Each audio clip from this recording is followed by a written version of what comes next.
enjoy the nature. Just, we're talking about simple steps.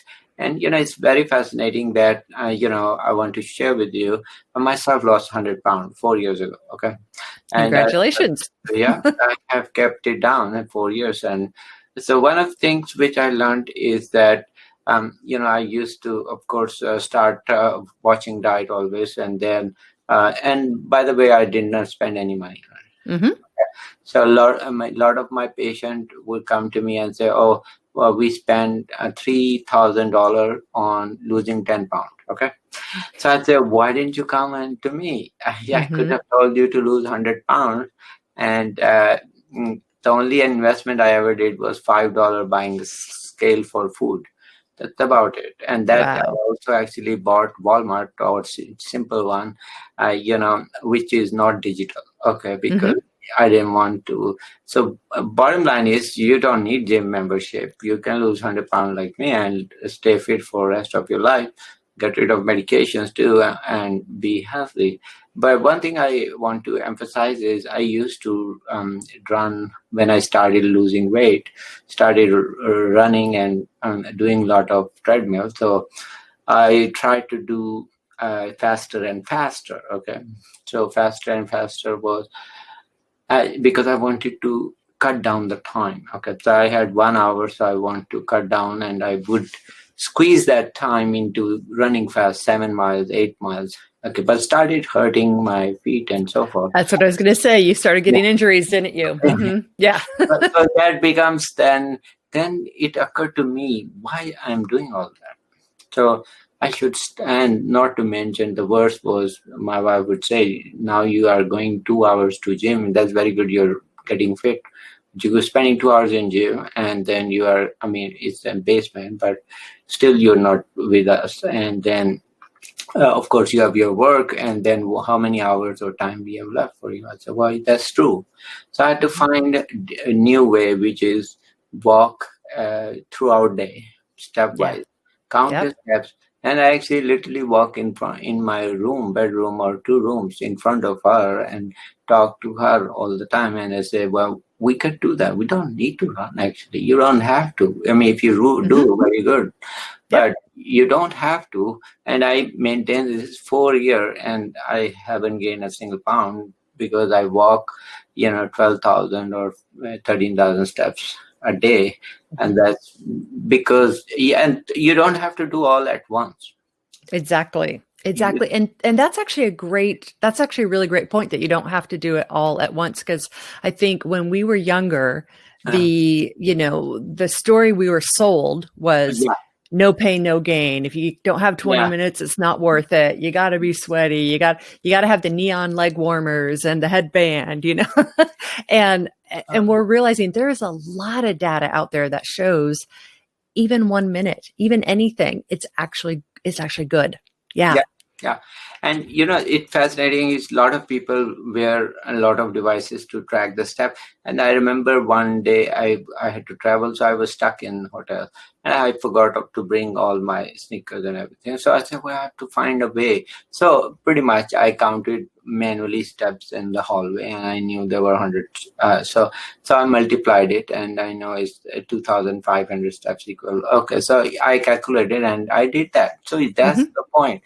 You don't, neither you need the devices, nor you need your Fitbit, nor you need anything. You just need to walk, make a routine.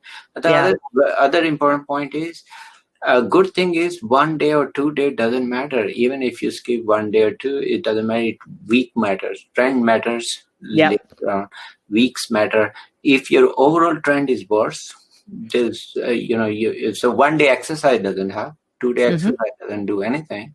So there is, both. It goes both ways. So but bottom line is, people have this feeling that I think there is so much misunderstanding. I feel so sad for them, because I said, no, this is not reality. I'm sorry, but I have to tell that I'm sure you feel the same way. Like you said, the people try to sell things that, no, the exercise has to be this way, sweating and this, all that. Not really, right? No. No, and really, if you think about the people that in your life that you know that are really, really fit, there are some of them that spend those hours in the gym and specifically body sculpt, right? They Yeah, do you can do exactly that. what, yeah, you can do that, and Yeah. they do that. But if you think about the majority of people, well, depending on where you live, but Mm. the majority of people I know that are really, really fit, some of them have never been in a gym once. And some of them, they don't even consider themselves exercisers, but they have jobs that are physical jobs. And Mm. so they are incredibly fit because they're just moving all day, picking up things, moving things, working. And that's, they're in awesome, awesome shape. And then on the weekends, they go backcountry skiing just for fun, and so that's really their lifestyle and what they love. Mm. And yeah, and part of for me, like when I really thought about when I was going through my own process of really.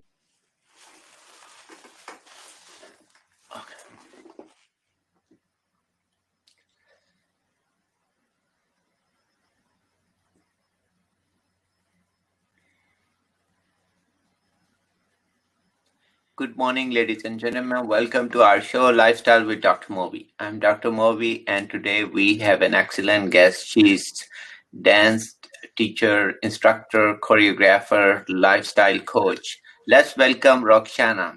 Roxana will welcome you. Thank you. Good morning. Thanks for having me on. Okay, tell me about yourself. What do you do? About me. So I do a lot of different things. I've actually now started calling myself a social entrepreneur because everything I do is to bring people together rather than separating and keeping them apart. I'm a dance instructor and choreographer. I'm a dancer myself. I'm a motivational speaker, a life coach. What else do I do? I model. So a lot of aspect of things, again, of bringing people together in an artistic way, but also speaking to them and letting people know and realize and sharing the word of that confidence come within. You are the best thing since French toast, since I like to say. Wow, that's nice. I've never heard that. That's cool. Okay, so tell me about your journey. Started with dance or music or both? It actually started with dance. When I was younger, actually, no, it started with music. Started with a solo in the 4th grade. Misty Berry's Christmas show started with a solo there. And I was like, oh, I wanna sing. I wanna be in a performance world that way, which then led to getting the other part of singing, where stage presentation and dancing. And I started dancing and I loved it. One class turned into joining the competition team, into doing like 2 groups and 1 solo. So by the time I was a senior in high school, I was doing like 4 groups and I had 5 solos. I had a solo in every genre, along with figuring out like what was I going to do continuing after grade school and high school. What did I want to do? Then I knew I wanted to be in that performance realm, which then I auditioned and trained my butt off. We competed. The studio I went to when I was younger, we competed, and of course you're competing, you want the trophy, but for me, it was about the stage presence and being on stage and just showing what I was doing. So that was great. Which competition went very well. On top of my mom's fireplace, there's just rows and rows of trophies and different type of plaques. And so that continued through with college. I went to Long Island University and graduated with a BFA in dance. And that even expanded my knowledge even more. And by then I had already started teaching. I loved it so much that I started teaching like the year after I started dancing, which seeing the kids on stage, and it's like, that's a production. I helped them grow. I helped them become better and have a little bit more confidence on stage, which that's all I want to do. Help people grow and have their own confidence on stage. But I do it in the sense of what I love, which is performing. And now we are odd years later, I have a dance company which helps people grow and just expanding on that aspect of the performance world. Okay, great, great. So that seems to be now the direction you're going is more production and dance. And so tell me a little bit about dance style nowadays. So first of all, tell us which dance do you do, or do you do all of them? Right. So I do all of the styles. Mhm. No, let me correct that. I teach and choreograph all the styles. I don't physically dance all the styles anymore. Mhm. And so you have ballet, tap, modern, hip hop, jazz, African, heels, palm, contemporary, lyrical. To sum it up in a fast version, I like to tell people all the performance styles, things that you would see on a stage on Broadway or like an amphitheater, things you see on there. And when teaching those styles, it's really based off of the class, what I want them to gain from there, what benefits the child, especially in my solo and my private lessons. It's about them, and which then I created a dance experience. So with the dance experience, it helps. It happens a little bit more in a larger group setting, and it helps people channel in dance. It works the same if you're an athlete. It's just channeling that positive energy from the activity you're doing to deal with other things that are happening in life and all the troubles you have outside of your space and outside of your room, but channeling that positive energy that you love, that adrenaline feeling, that feeling that you can take over the world, and transferring that into making a difficult decision, or like I tell the kids, taking that math test that you just really don't want to take. Since you talk more about kids, tell me a little bit about which are the hardest and which are the easiest to teach. Oh, for me, it's age groups. The babies are the hardest for me to teach, just because they don't, to them, they just kind of want to go around the classroom, just run around the room. But as a teacher, I want to teach them something. I want to show them what's going on, but also I want to have fun with them. So it's like crossing the line of what is fun and what is like educational, so to say. For me, learning and dancing, it's funny because tap has been one of the most difficult ones for me to retain.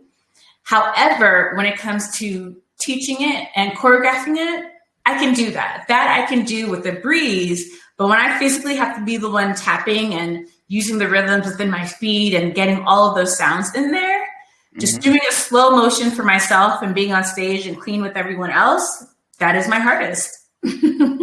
As the artist. Okay, yeah. So also tell us a little bit about where dance is going nowadays. I see, a lot of music videos, and there's kind of certain styles are more popular than the other. So where do you see this going nowadays with all the music videos? I think dance nowadays is going in the sense of what is needed. And I say that because there are so many different aspects of music videos and music genres that are out there. And a good choreographer, in my opinion, will target whatever movement towards the video message, the style of the video, and what is going to catch the viewers. For instance, you see beautiful contemporary and beautiful ballet dancers with leg extensions and doing turns in like a heavy metal, excuse my language, a heavy metal video, which is beautiful. Something you wouldn't think, oh, like those don't go together, but they do because of the message of the song that it's trying to portray. You use that in the movement. I personally love the fact that advertisements are now incorporating, not now, but even more incorporating dance and movement into their message. Before, I feel like it was just athletes, which isn't wrong. There's nothing wrong with that. But before, I feel like it was predominantly athletes or other aspects. But now you see more, there's dance. There's dance in like a Macy's commercial I watched the other day, which again, you wouldn't have thought, but it reads and it goes to the audience that they're trying to target. So I love that we're doing that in commercials, in music videos. There's a plethora of more dance movies I feel that are out there that focus on the choreography, the history of dance versus this, what I feel is a cheesy movie plot. That is true. There's more and more dance expression, and so tell me a little bit about some of the dance style I have seen, evolved over the years. Is before that, there were dance was always about expression, and people would do expression, but the way they express before that was a little more delicate, more intricate, and more emotions into it. And now there is more movements of speed, and then but the finesse part may be different. Do you see that?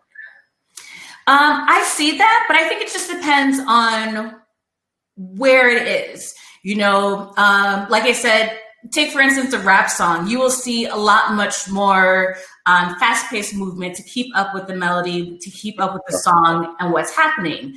And then take it to a different song or a different concept. You'll see it flower, which will then, they're illuminating the expression rather than just waiting for the listener to listen to the song to understand what's going on.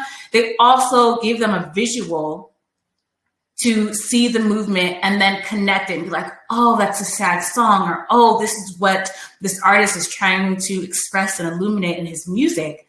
I can visually see it. So the visual awareness that is happening, I think it's just dynamics of what type of style you're listening to or who the artist is and all that, just to send a message of what they want their listeners and their fans to connect with and how they want that to go. And do you see with the dance, it's more also includes, I've seen certain dances, I don't know if you watch Bollywood one. So they involve eyes too, so they have some expression of eyes with eye movements or kind of with some showing some reaction on the face beside just arms and legs. And do you see that also coming some this way? Or I know, yeah, I have seen probably in the older movies, but not recently.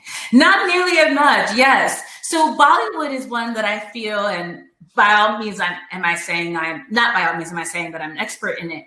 But the reason why I do enjoy watching the Bollywood style dancing is because it is so more expressive in the way the hand gestures are. And like you said, the eye movements to target you where to look and where to move, where I feel others are more about the body movement so that shapes are created. Some focuses, if you go to a lot of modern, is about shapes, what shape is being created, what is happening within the movement, what message is there. Whereas, like you said, the Bollywood, it's about the movement, where to look. This shape is here, what's happening.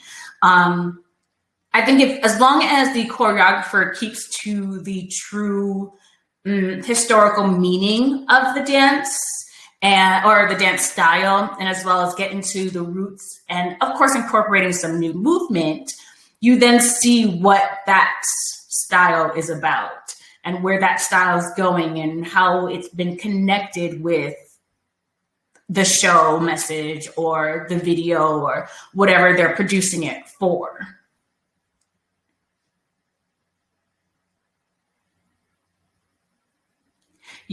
Sorry, I got moved. So I said, I think you're right. So there will be some fusion coming, between East and West, and then people trying to get influence from each other. Probably, who is, in your opinion, better dancer currently and was before? Who is your favorite?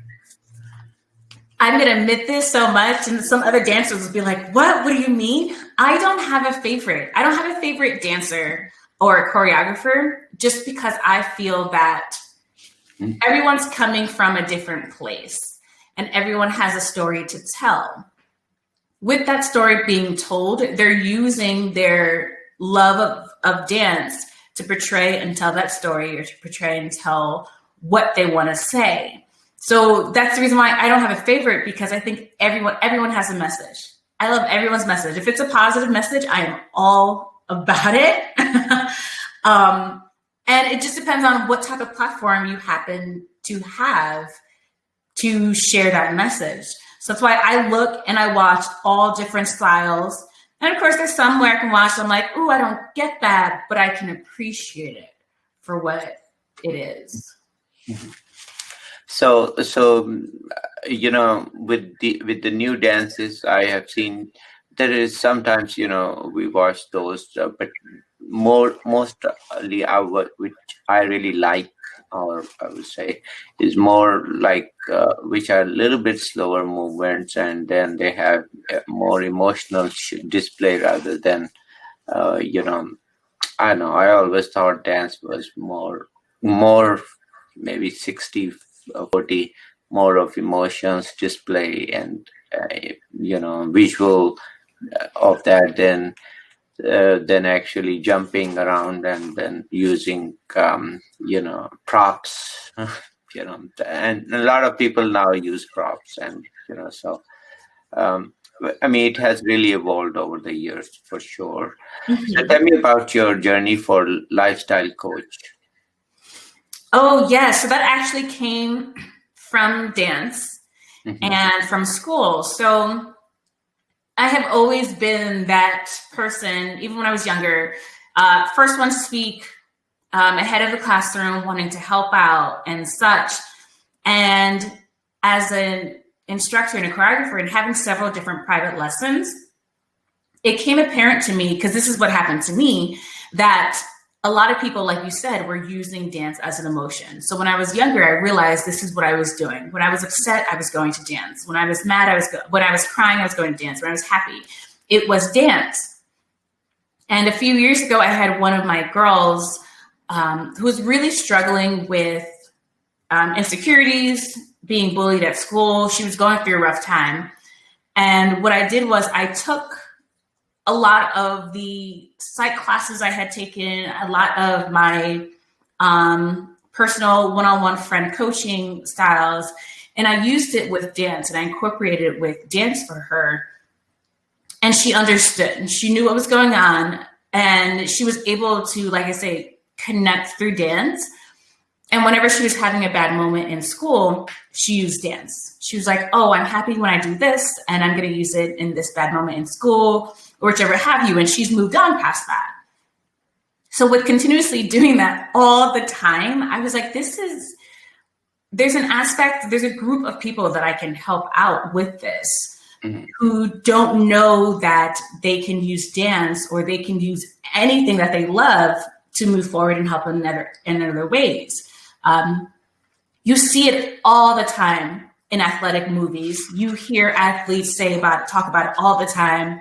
There's numerous basketball players that can say, if I didn't have basketball, which is the most common I hear, if I didn't have basketball, if I didn't have that such great of a coach, I may not have been here. I may not have ended up in the space I am. You have other people say as well, if I didn't have this school group where we did this activity, I don't know what I would have done. I probably would have never had friends or whichever have you. So I took all of that information and I collected it, and it, like I said, it made sense to me. I was like, why not target this group of people to help them realize, hey, if I can be happy at basketball, I can use that energy and be happy here. If I can have an adrenaline rush and feel on top of the world at the end of dance class, why can't I be on top of the world and feel great? My favorite one is math, because math was never my strong suit. So I'd be great and do great in math class and do that and move it forward. So it's just that release.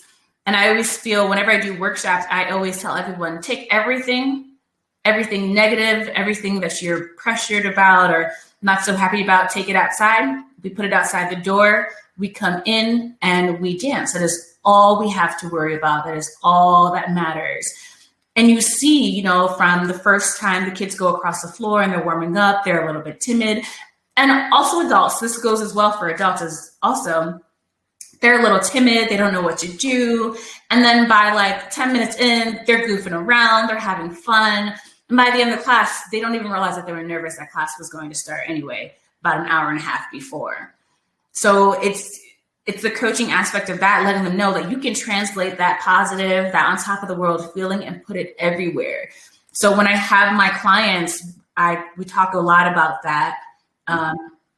When I'm asked to speak at events, workplaces, or whichever have you, I talk a lot about that because I'm really passionate about using your energy and feeling on top of the world. Mm-hmm. So tell me also about, with dance, it's very important to eat healthier and, maintain your physique in terms of, so you're able to at least do moves, right? So do you have to also work out and do concentrate on your diet too? Or?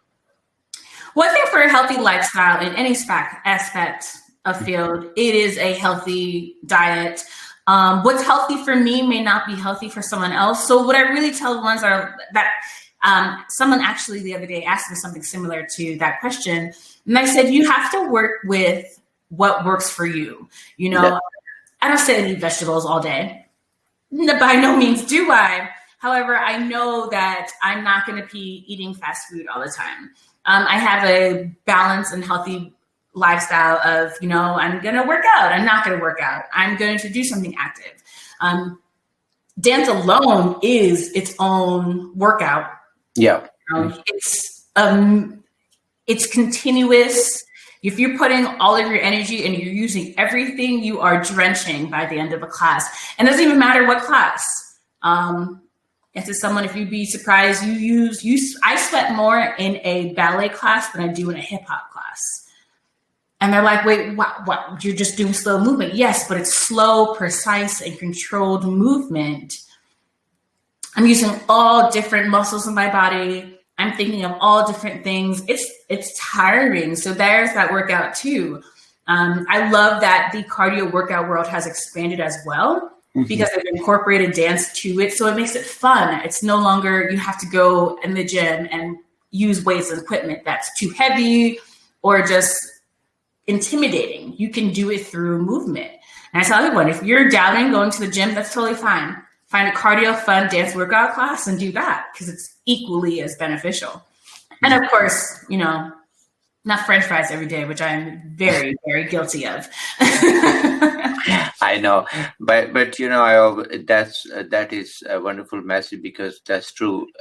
All diet plans or a healthy diet or anything, you have to individualize. So might not work for someone, might not. But bottom line is keep yourself healthy. So you can enjoy and keep on doing things what you enjoy the best. Also, tell us a little bit about your projects. Are you working currently on any thing you'd like to share with us? Yeah, so I have a starting of a project.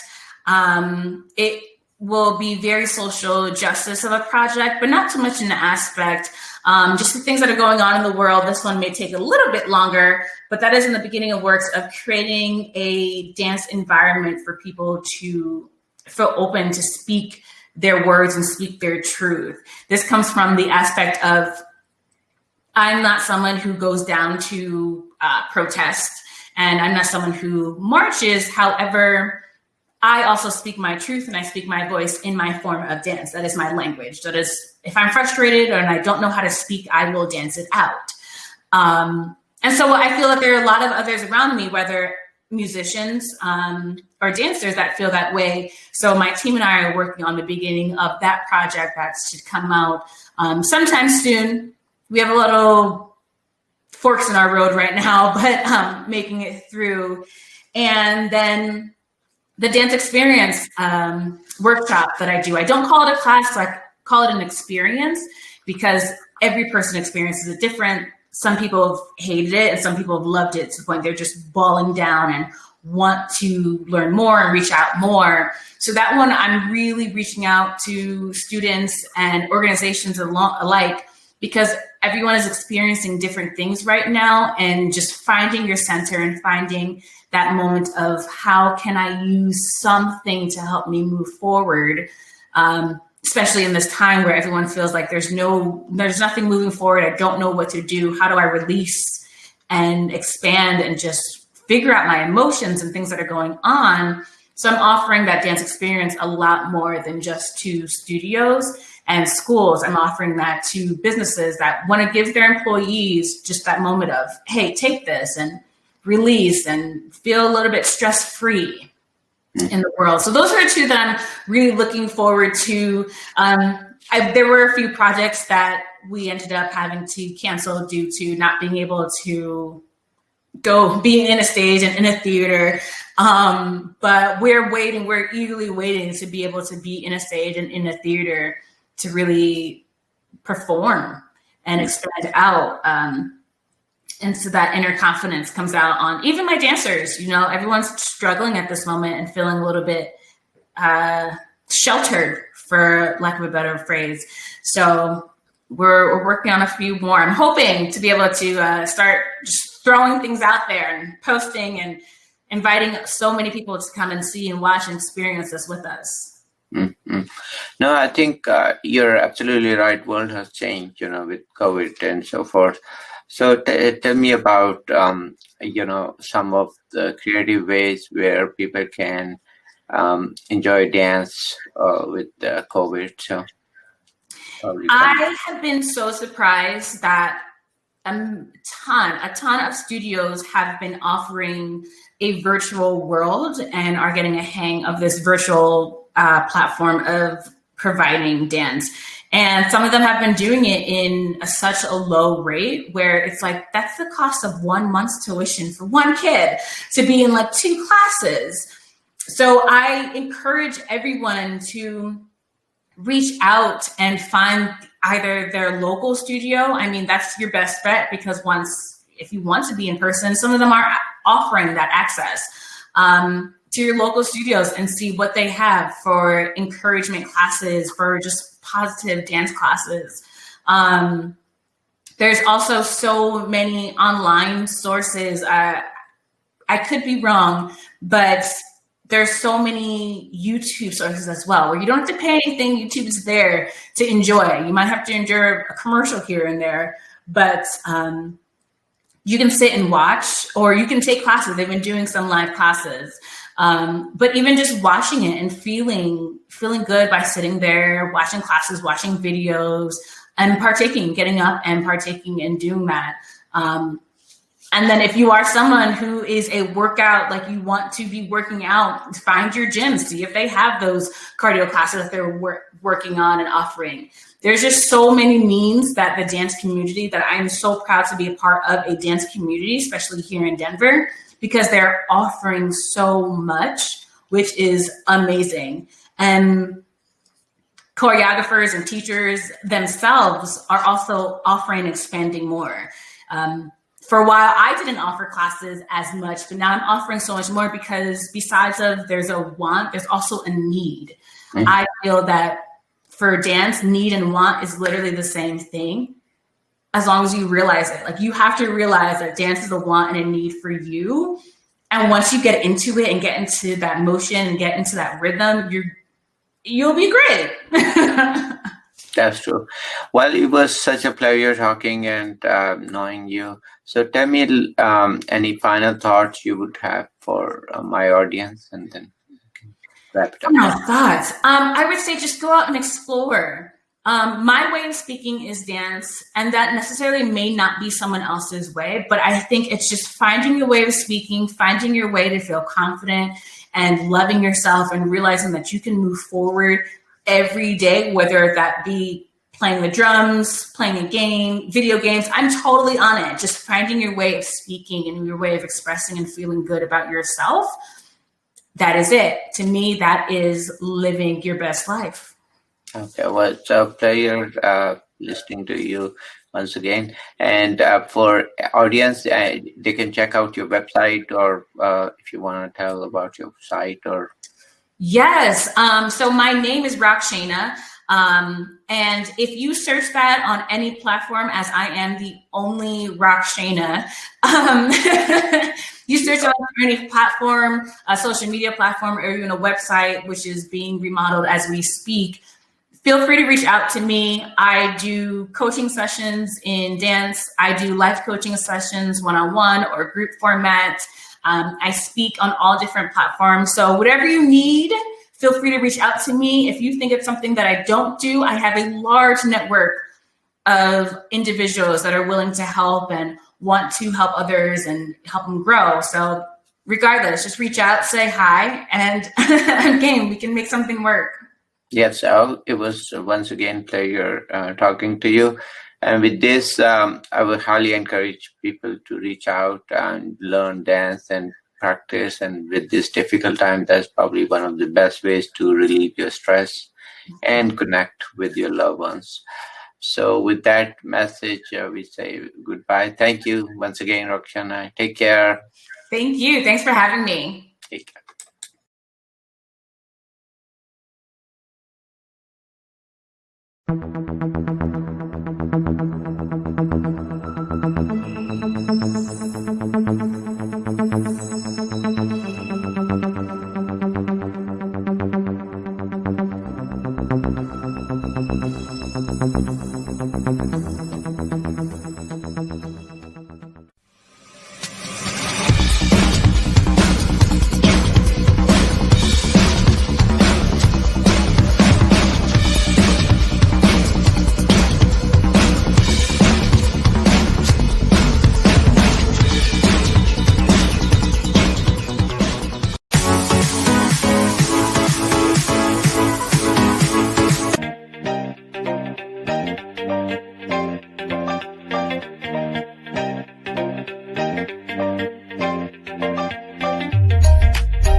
Moby with Lifestyle TV. Keep watching Lifestyle TV.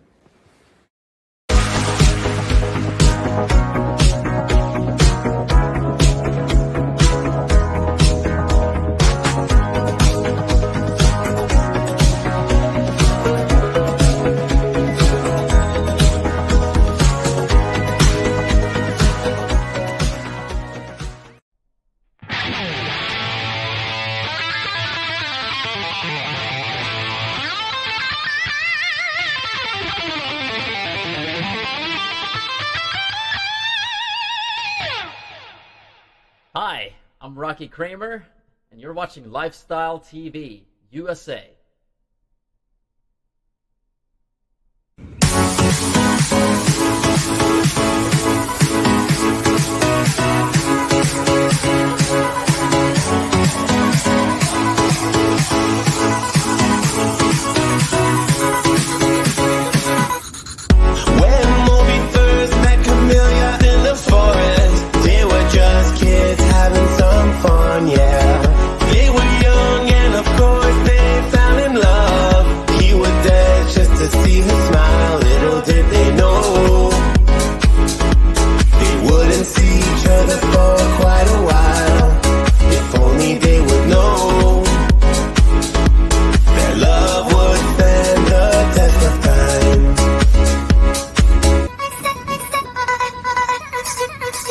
This is real love every time we touch. Through all the times that have come and gone.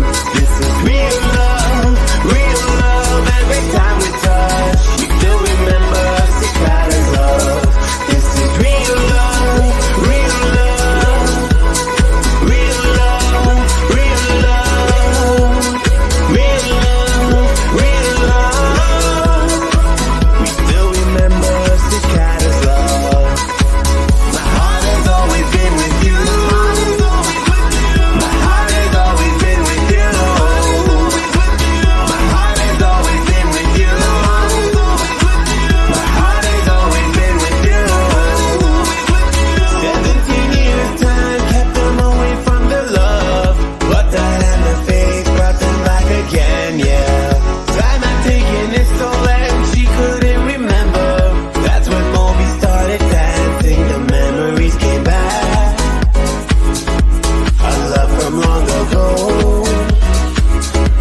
the feeling in their heart was a love set in stone, and nothing will tear this love apart. This is real love every time we touch. Through all the times that have come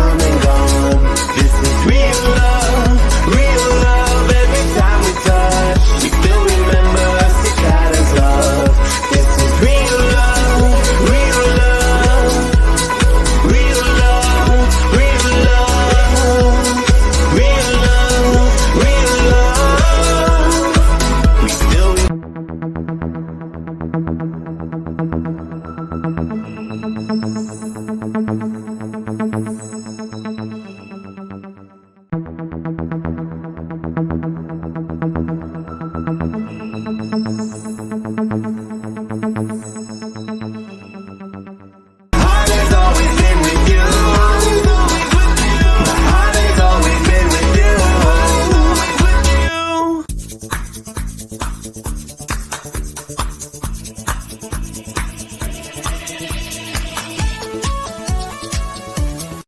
Hello, my name is Gina Roberts and I'm your Mrs. DC America 2020. You are watching Lifestyle TV USA, and I am asking for your prayers for me to win the crown of Mrs. America this Saturday. Thank you so much.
Good morning, ladies and gentlemen. This is Dr. Moby with Lifestyle TV USA, and today we have great guest. Let's welcome Jackie Smith from UK. How are you, Jackie? I'm very well, thank you. How are you? Good. Good to join us, and tell us about your journey. Tell what motivated you to start this project.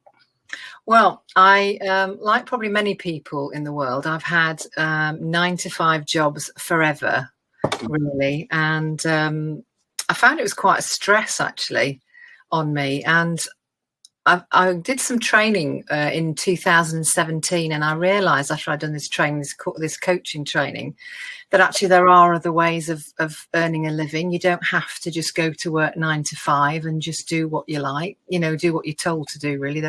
You can create your own job. And then I learned how to help people come up with their own self-employment ideas and to design their own job, full or part-time, and learn to get paid in any industry, really. And that's what I've been doing probably for the last 3 years now. But I found work an incredible stress, 9 to 5. It had a bearing on my health. It wasn't very good. So I needed to change quite drastically. Okay, well, I'm glad you not only found a way, but you're also motivating and teaching and inspiring so many people. Congratulations on that. So tell us a little bit about your program. I know we have website here below us, so please check our website. But tell us a little bit about your program. Okay, it's essentially I did this training with a lady called Dr. Valerie Young, and she's very well known in the United States for the concept of when people have imposter syndrome. She speaks at Google and places like that. But she did this training program called to help people design their own businesses, and she did it in a sort of a 7-step program. And if you work through the 7-step program, you can't really go wrong. When people are sort of trying to find business ideas or self-employment, you're often sat there thinking, well, what can I do? What can I do? And often the answer is right under your nose. Mhm. That is true. Most of people look for solutions elsewhere when they have the solution right underneath. Absolutely. Yes, you're sitting on it most of the time, really. But we're frightened that we can't, we're frightened of ourselves, really. We're frightened of actually standing in our own power and going, do you know what, I can do this. And tell us also a little bit about your professional life, or what you have worked during your years. Well, I won't. This is a reason I thought that I couldn't ever do anything myself, was because I'd class what I had was like a regular job. I often saw, all these programs where people had left 6-figure businesses and, they'd got this amount of money to start a business. And I just had a regular administration job. I worked for public and private sectors. I was only like the lady in the corner doing the typing and that sort of thing. So I never felt as though I had anything to give in particular. So just a very normal work, no degree, average education. Sort of. So, and I think, well, if I could do it, everybody could do it, really. Yeah, that speaks a volume. Also, tell us a little bit about your journey so far. You said you have helped a lot of people create and work on the job. Some of the templates are below us, so we can check that out while you're talking. Yeah, well, I've helped people quite literally just kind of look at themselves and and kind of point out the obvious quite often. I take them through a process of this 7 steps, as I say, which is essentially you've got to look at your big picture. Until you know what kind of life that you want to live, it's very difficult to pick a business, because if you just say, well, I'm going to do this business because it's a really good idea, you might find that actually you're killing yourself and you're worse off than the job that you're in between 9 and 5 sometimes. So the key thing was to kind of look at, what do you want your life to look like, really? Do you want to work part-time? Do you want to work full-time? Do you want to work 9 months of the year in one place and travel for 3 months? That sort of thing. Do you want to, if you're an introvert, you might actually want to take people out of your job altogether, really, and not have to deal with, real life situations and customers. You can just, you can do things in different ways. And so tell us some of the problems people face. One thing you have mentioned, they're working 9 to 5, and they don't think out of the box that there could be another life, right? That's correct. I mean, I'll take myself as an example. I look after my mum full time, so I can no longer work 9 to 5. So what I do in terms of coaching, I can work around the hours that she needs me. But I know some people who want to work 24/7, really. They just love working. And they're very happy to put in as much time as they like because it's their own business. Whereas when they sat in their office with a boss hanging over them, they just didn't want to do that at all. But they found this newfound enthusiasm because they could do what they wanted. Some people want to travel and work online. Some people want to, I had a friend who wanted to start a bakery, so she started a bakery. Another friend who wanted to do baking but didn't want to go anywhere near a bakery. She just wanted to, in the end, it transpired, she actually just wanted to take photographs of cakes and food. That's what we've kind of narrowed it all down to. And that's the thing, is often you've kind of got a big picture thinking and you need to perhaps just narrow it down. And when you put it with the kind of lifestyle that you want to lead, you realize that, the thing you wanted to do over here, number one, might end up being an entirely different sort of business, because when you marry it up with your lifestyle, it doesn't fit in. The first idea doesn't fit in. So how do you keep yourself, well?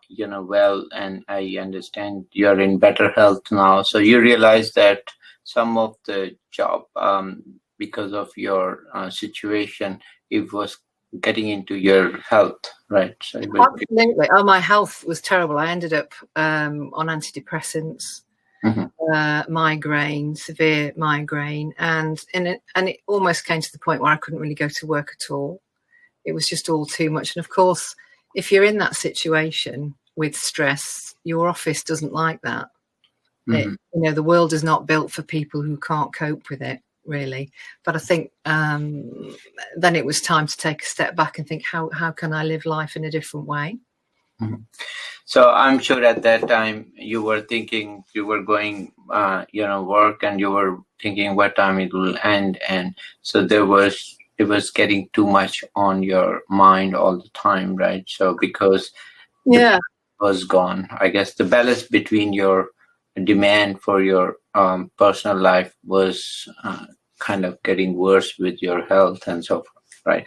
Well, my health, and then my mother needed requirements, and I've also got a husband who has his own issues with things, and it just all became too much. So when I started to look around for a different solution, and as I said, I met Valerie and learned this sort of process, I realised that you've got to decide, in order to go forward, you've got to decide what you want first. People often look at it the wrong way around and think, well, I've got to find a business or a different way of working.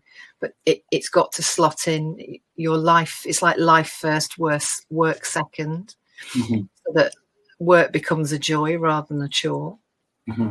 Yeah, and that is important because, a lot of people don't realize that they are in and they are working, but they don't realize that how the work is impacting their health. And that's a very important topic. Occupational health, and they are kind of dragging into that, race, and they don't want to come out of that because, of course, they have to feed and, themselves and so forth. Yeah. But there's a good news. The good news is that if you think of, and like yourself, if you will become a little more creative on that aspect, and then there is not only that you can find a way, but also actually help a lot of people, right?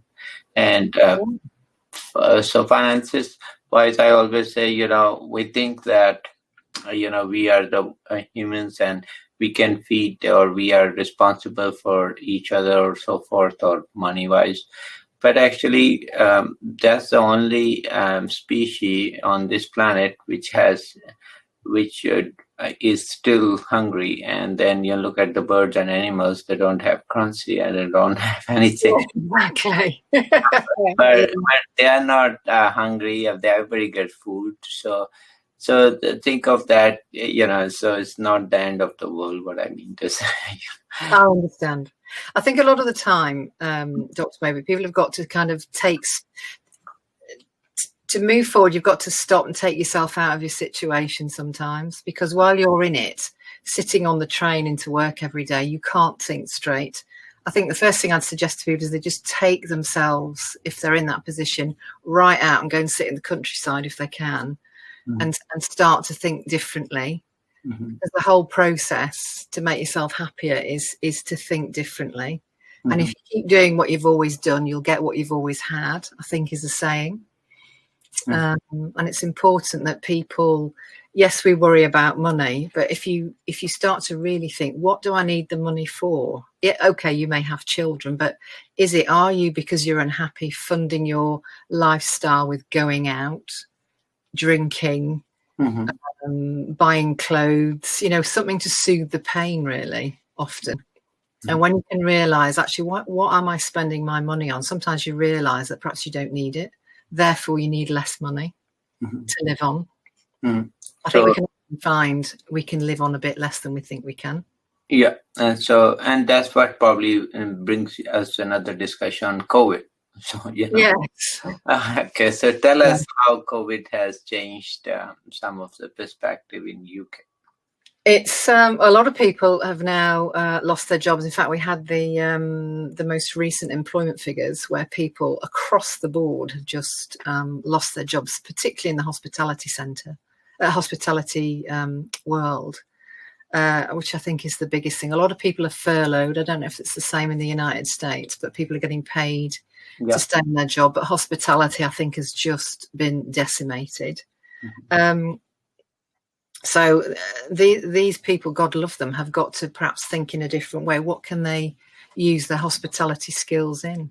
Or can I look at life in a different way? It's terrible, really. Yeah, and that is true. It really have decimated a lot of certain areas. Even in US, those restaurants, they're never gonna come back. There are so many chains. Absolutely. So that's but best. There's the best and the worst out of this. Best is we have each other, and people have appreciated more love of each other, caring for their family and friends, and so basically it comes down to basics and the most essential thing for somebody. And that's like yourself, you take care of your mom, and that's the most important thing. Same thing, a lot of people realize that they were not spending a lot of time. They were maybe on the road a lot, maybe now the business has slowed down. So it probably, it's, and then not to mention the environment, the pollution, less cars on the roads, right? Yeah, I think Venice, isn't it? Venice has got clear canals for the very first time ever. So there are some positives, of course. Yes, there are very much. So. And then you fish are back, in Venice. So fish are back, and then imagine that. Sadly, we can't travel to Venice. I think that's. So I think a lot of people don't realize, but there is some good, of course, coming, and not to mention.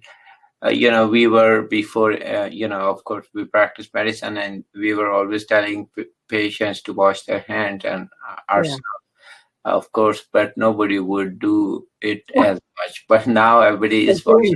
Sure, yeah. Everybody is washing hands. So imagine when we used to have flu before, we would say, wear mask if you're sick and so forth, but nobody would pay attention. Now everybody is, and you'll be realize. I don't know if you follow the figures in Australia. The flu was the mildest. Yes, I have been watching that. Yes. So the reason is because the same precautions, washing hand, mask, and distancing, applies to flu too. And other disease too. Yes, it does. Yeah. So it's 10 times a day now. I know. We all. So that is. I would say there is some. But if we think of beating COVID, actually you can beat with the basics. Okay, you don't need to be. Hand washing. Hand washing is basic technique. There's nothing. Social distancing and just covering. Those are the basic things. I mean, you can really beat a lot of disease by just the basics. You don't need to have a lot of medications or for that, right? So those are basic. Yeah, I agree. Yes, I agree with you. It's difficult when you've got lots of people. I mean, in Britain, we've been really hammered with the pubs have closed in certain cities. Certain cities are worse than others, and so they've just said you can't go to the pub because you've got absolutely no control when you've had a few drinks, have you really? So it's probably the best option. Well, there were actually the highest risk of COVID was spread from pubs and restaurants.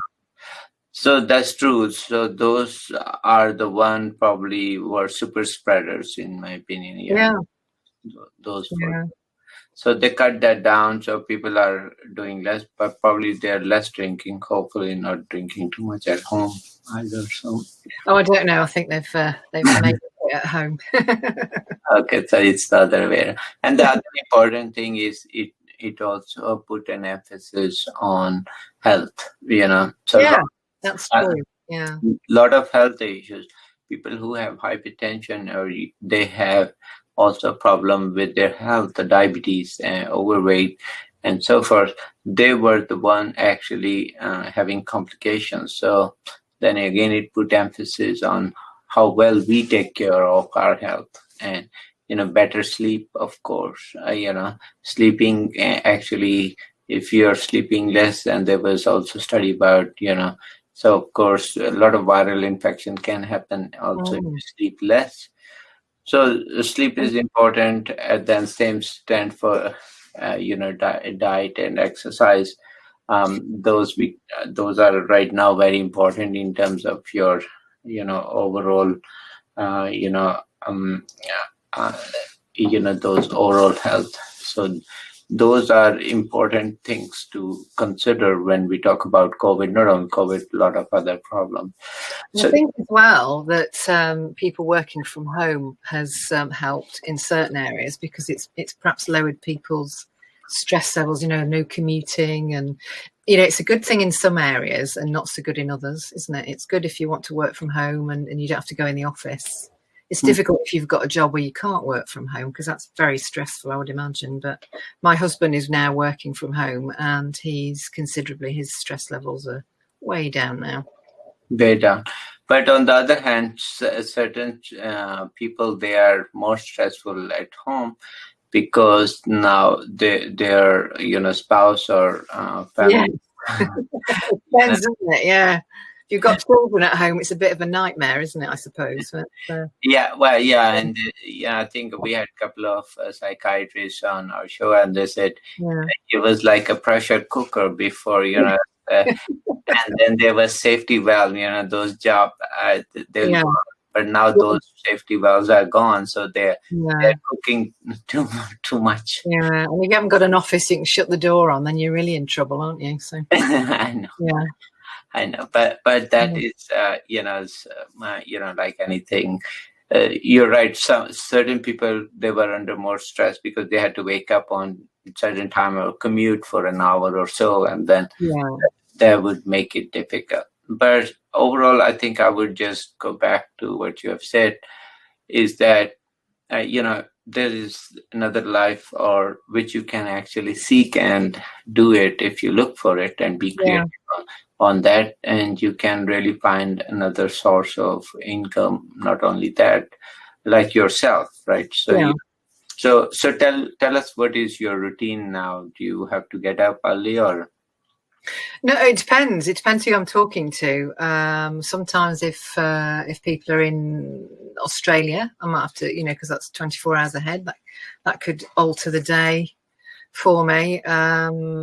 But most of the time, if I'm talking to somebody in America or, in Europe, then I can just, like today, it's 4:20. We had a conversation starting at 4:00, and that's perfect for me because my husband's now taking over my mum. He's finished his work for the day, and it's all okay. Occasionally, I have to kind of, turn myself upside down, but generally, I'm at home and relaxed, really, and I'm kind of enjoying life as opposed to waking up and thinking I can't stand another day of this, really. So, So that really got some of the better kind of avenue out of all this, so for sure.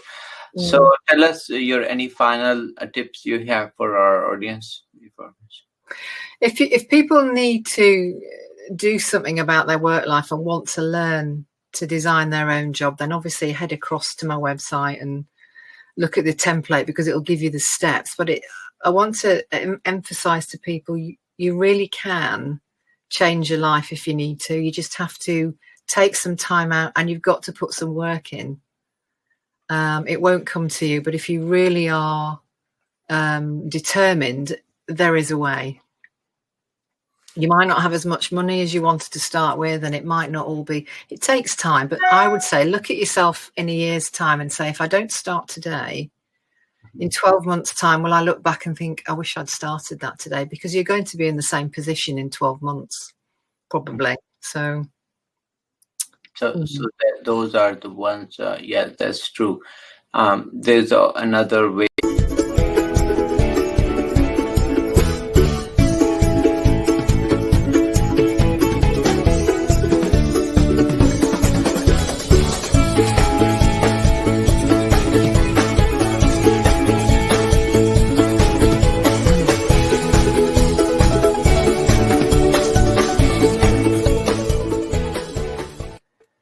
Good afternoon, ladies and gentlemen. Welcome to Lifestyle with Dr. Moby. I'm Dr. Moby, and today we are honored with great guest.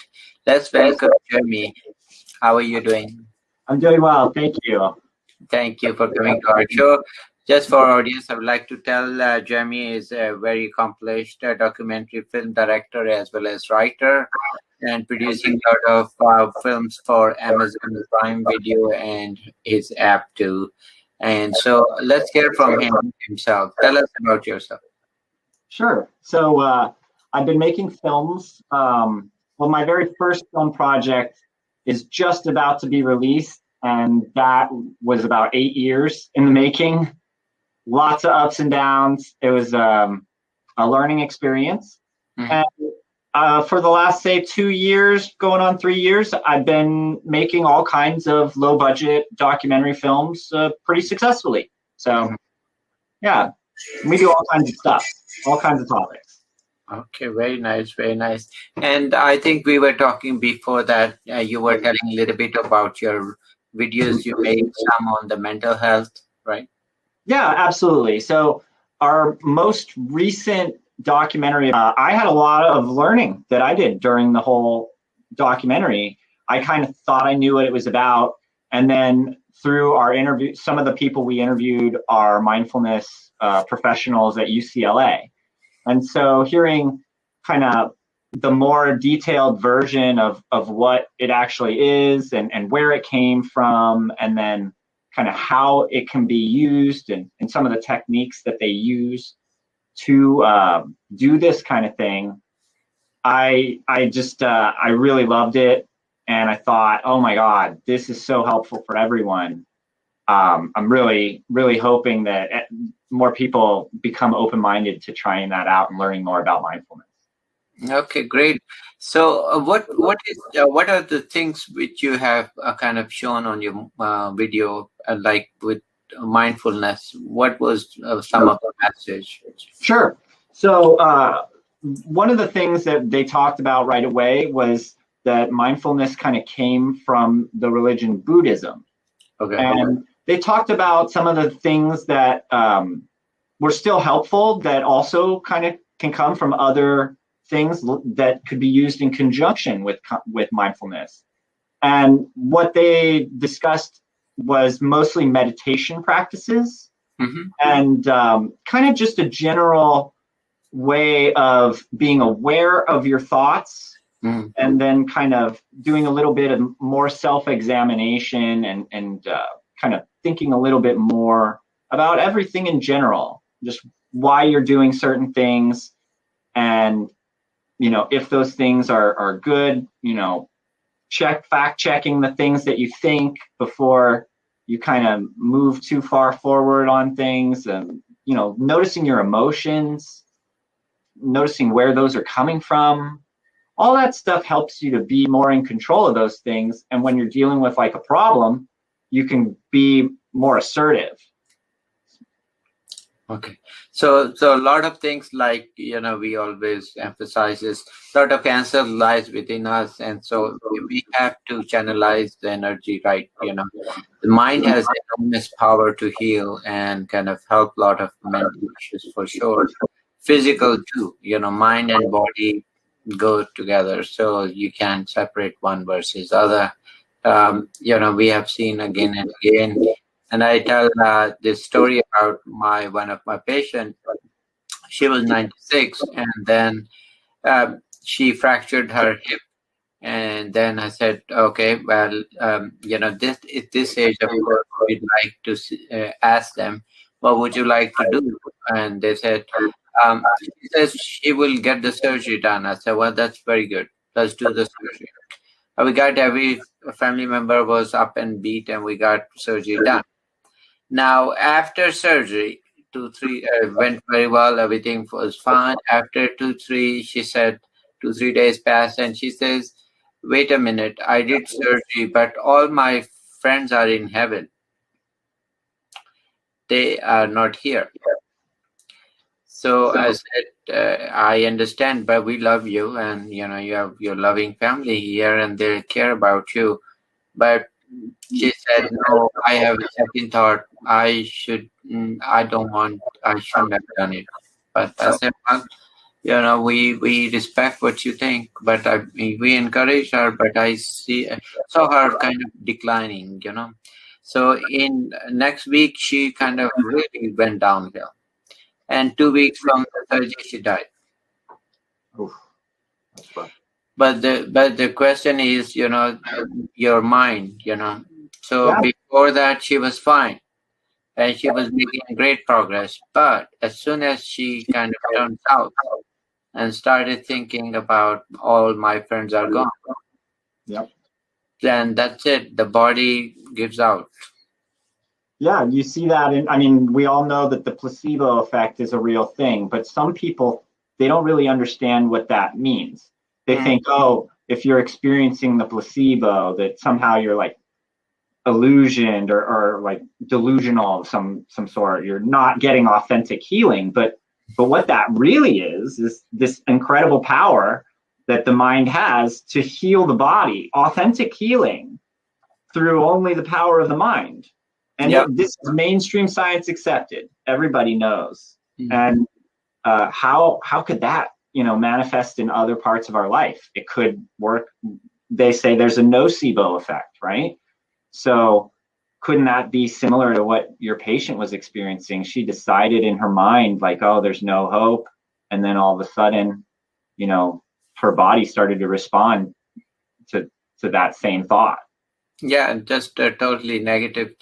And then despite all that, but, it kind of, amazing that she did wonderful surgery, no complication whatsoever, like a piece of cake. And I said, it all comes down to mind, so if you believe and if you believe that you're going to make progress, mind somehow programs the whole body like that. And then it finds its way out to get you back to normal. If you want, main thing is what you want. Right. If you don't want, then unfortunately also there is, mind is for both negative and positive. So negativity also actually sets in pretty bad. And then it can crash you pretty hard, So those, those are. So also tell me about. You said you had another movie about marijuana use or something. Oh yeah. So we have another movie that I think you'd be interested in too. That is about martial arts. But we did some early on. My first couple projects were about cannabis and cancer. I originally was in the cannabis industry. And so the couple of movies that we did are people that I had met through my traveling, and they were healers essentially. They were people who were giving this medicine away for free for the most part, to the people that they would meet that were sick in various ways. And one of the things that I notice on a lot of these documentaries and shows about cannabis, where they're talking about good news, cannabis is medicine, it can help you with this or that. They don't tell you how. They don't tell you what you're supposed to do to use it. They just tell you, oh, this could be helpful. And a lot of people probably go away thinking, I'm going to smoke cannabis and that's going to heal my cancer or cure my disease. And that generally is not how it works. But there's plenty of therapeutic things that we see from cannabis use, like just consuming, like smoking and pain reduction and things like that. But the real way to heal with cannabis is to consume massive amounts of it. And they're just slowly starting to understand how this is being applied and what is happening in certain cases. And so this cannabis and cancer thing is a real controversial topic, because for the mainstream doctors, they don't see it as a cure. But for these patients, they're convinced that the consuming of cannabis was what cured them. And granted, like we were talking about before, I'm sure some of these cases could be just the fact that they're doing something that they feel like is helpful, and that they're experiencing some sort of mind-induced healing. And it's not necessarily the cannabis that they're ingesting, but maybe just the feeling of doing something that is positive and healing for them, that somehow that happens. But it happens so often. And some of the studies that we're starting to see now, seems like there's actually more, reliable evidence that cannabis is directly interacting with some of these problems and providing a healing effect in various ways. So it's just a really interesting topic. I'm in our documentary, we had a surgeon that works at Cedars-Sinai. She's like mainstream, full-on, regular doctor in the ER. And she also is a cannabis advocate. So she was talking about a lot of the things that she knows from that, medical doctor perspective. And it's really interesting stuff. Yeah. So what you're saying is you have seen both sides. You have seen. Oh yeah, absolutely. So have you seen actual couple of cases where it really made a difference to somebody who you knew? Oh, for sure. And myself, I've used it in ways where I could see direct results. So like, one of the things I've noticed from it is like, it's really good at removing like tumors or wart type of things. So I've even had things on my hands where, I got something and I was able to get like a cannabis product that I rubbed in on this thing, and it made it go away. It just flaked off and eventually disappeared. And it was clearly from that. Other people in these stories, like you're seeing like profound healing. One of the girls, she has cancer in her face, and like it is a totally tragic story where like she had a lot of surgeries and a lot of problems with her face, and it was the doctors were preparing her for death, and she came back from like the brink of the ultimate price, and completely, she's got a really positive attitude. She's healing in all these ways. Like, it's a wonderful story. And there's a lot of stories like that. Yeah, no, definitely, there are probably, I'm sure there is some, some are really get benefit out of it and some don't, but it's like medication, the same thing. Yeah. So, but I think we should kind of look at with open mind and see what are the answers there. Maybe there are answers, maybe they are not, Yeah. If you remember, even for malaria treatment, it's all started with the bark. If you remember the story, they started with the bark treatment, and that had, the medication. And, that's how they kind of drive that later on made medication out for chloroquine, story of chloroquine. So, but all of them started with natural products, and then they kind of refine that. But, if the cocaine one of the products have marijuana or even other have those answers, then sure, they should kind of try to figure out what is helping and what is not, right? Yeah, that's the difficult part with cannabis, because it's still a Schedule I drug where no medicinal value. So testing it and studying it is very difficult. It's starting to get a lot better now with all these laws being relaxed and they're opening up all this stuff. But for the longest time, we were relying on studies from, one place in Mississippi, and then Israel is doing a lot. And so we're hoping that all the new efforts and all the new studies are going to really give us more insight on how. But also, I'd like to know what are some of the projects you're working for next.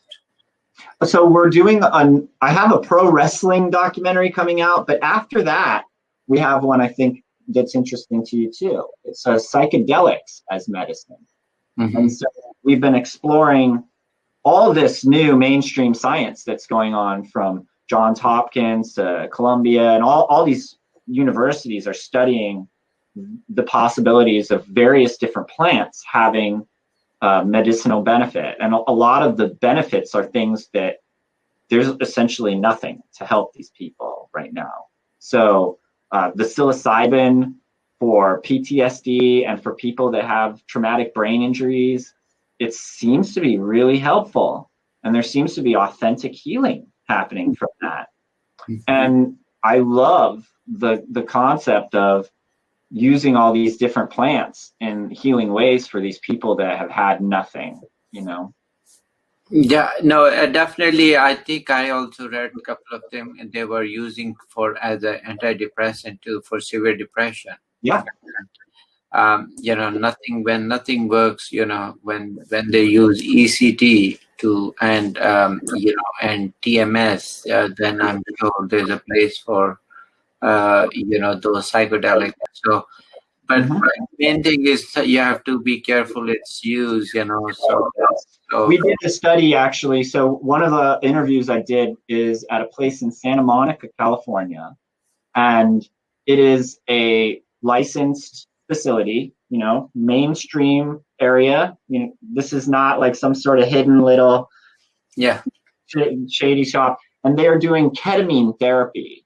So they have this whole process of how you come in, you get some therapy sessions, no medicine, and then they kind of decide whether this could be helpful to you or not helpful. And then they slowly kind of proceed in this dosing of trying the medicine, and then they do therapy while you are under the influence of this medicine. Mm-hmm.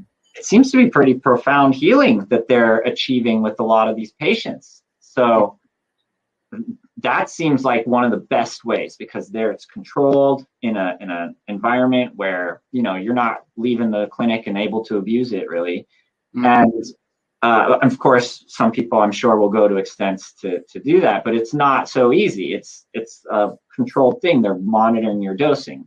They're monitoring what's happening to you while you're under the influence of these things. Mm-hmm. It seems like a great way to bring this into the mainstream for people. Mm. No, that's true. I think if they kind of look with open mind, I'm sure they'll find an answer to that, and they kind of want that for you. And so also, do you have any other projects coming up beside for those? Oh, yeah. So we're constantly working on projects. Right now, the documentaries that I have 3 about cannabis and cancer, or medical cannabis in general. I have 3 about some pretty wild stuff like Bigfoot and UFOs and aliens. Actually, we have 4 now about that. We have one that's just about the people that study these things too. Mm. And then I have a documentary about a zoo up by where I live. I live in the mountains. Mm. And in the United States, there's only 2 zoos that are called alpine zoos. And one of the ones is where I lived. And they just got a new home. So after 50 years, they moved, and we told that story. We did this documentary about martial arts. I'm passionate about martial arts. I was very, very into the UFC and mixed martial arts when I was very young. And, through meeting people and practicing, I learned all these wonderful positive things that are just good for human beings that are also part of martial arts. And we told some stories of people who were trying to make martial arts their career, and maybe are still, but they haven't had that success. However, they have this wonderful relationship with the art that they're studying or practicing, and it's benefited them in all these colossal ways. One story in particular, she used it to overcome this really terrible bullying incident where she got jumped by a bunch of girls when she was very young and grew up with all kinds of trauma from that, and then overcame it by basically learning these martial arts. And now she teaches little kids, children and women all this stuff. And it's like, let me tell you, I went to one of these shows and like, you can't not smile. You see these kids learning this stuff. You see, it's such a wonderful thing. It's such a positive turn from such a negative experience. So we have all those. I just did the mindfulness one we were talking about. Then I have a female pro wrestling documentary coming out. Wow. Yeah, that's a big one. And we have a documentary about my very first movie that's been in the works for 8 years. So that's a concert, a traveling hash competition that I used to throw all over the world. And so we're doing that. We have, I just started shooting on the very first Black Comedy Awards. So I'm doing that subject. And then we have psychedelics and religion that's coming up. We have another mindfulness documentary that is Buddhism and mindfulness, kind of more about that subject. We have a bullying documentary. I'm constantly looking for new projects. So, yeah. Okay. So also I see that you made some on Bigfoot and also aliens and afterlife. So you have one afterlife. Afterlife is one that's coming up, and I'm very, very interested in the subject of consciousness. And I grew up Catholic, and I was like an altar boy. My dad was like in seminary for a long time, and I've had a lot of psychedelic experiences. So I have a very deep curiosity about that whole subject, and I have not found the answers that I'm looking for yet. There's some really interesting questions, but the whole subject is super interesting to me. So yeah, I think there is a lot of interest. I mean, I love to help you with afterlife, some of the concepts which we have. Maybe I can. And then we can revisit different thoughts people have about afterlife. It'd be wonderful to have discussion. It's such a great topic because, you know, a lot of people don't know. And it's interesting if you look at different cultures and religion and all process, they all have very similar. You know, they're all looking for something good afterwards. Yeah, and there's a lot of similar experiences. They have maybe different kind of stories, but some things you kind of feel like, oh, okay, that seems like the same concept. Yeah, same concept, but then the question is, you know, that's like, you know, there's a lot of unknown in all these stories. Sure. And psychedelics too. It has a lot of parallels with that. And that'd be an interesting topic to discuss. Well, it was nice talking to you, and give us any final message you have for my audience. Sure. So if anybody wants to see my movies, the best way is to put my name into Amazon or into Google or into imdb.com or wherever you see movies. Just put my full name in there. And if my movies are on there, generally it comes up. I'm the director. So on Amazon, I know it works really good. You put my name in, and almost all our movies come right up. Okay, great. Well, thank you for coming to our show and giving us a great insight to your thoughts as well as to your movies and creation. So good luck, and looking forward to see more of your movies. Take care. Absolutely. Thank you. Okay.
is real love every time we touch. Through all the times that have come and gone.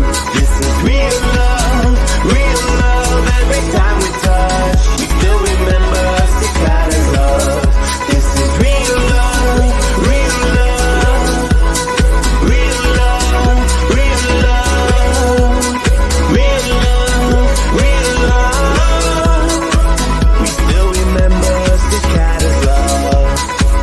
My heart has always been with you. My heart has always been with you. My heart has always been with you.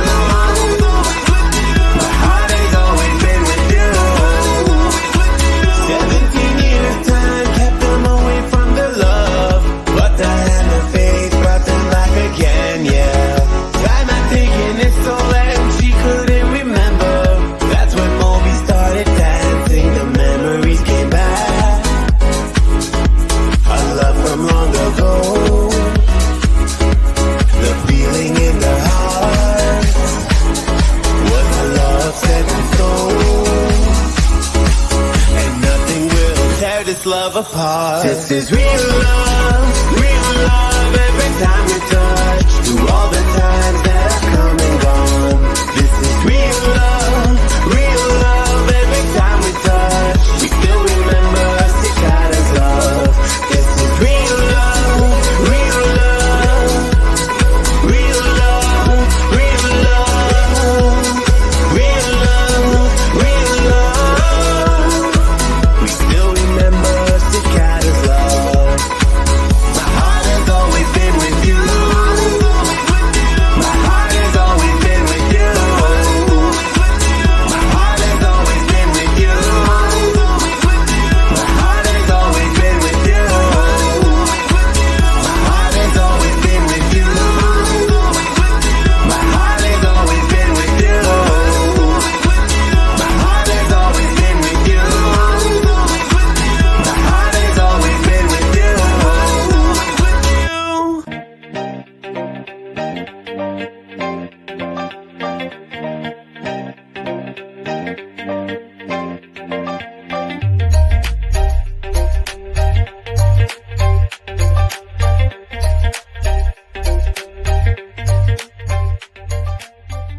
To Moby with Lifestyle TV. Keep watching Lifestyle TV.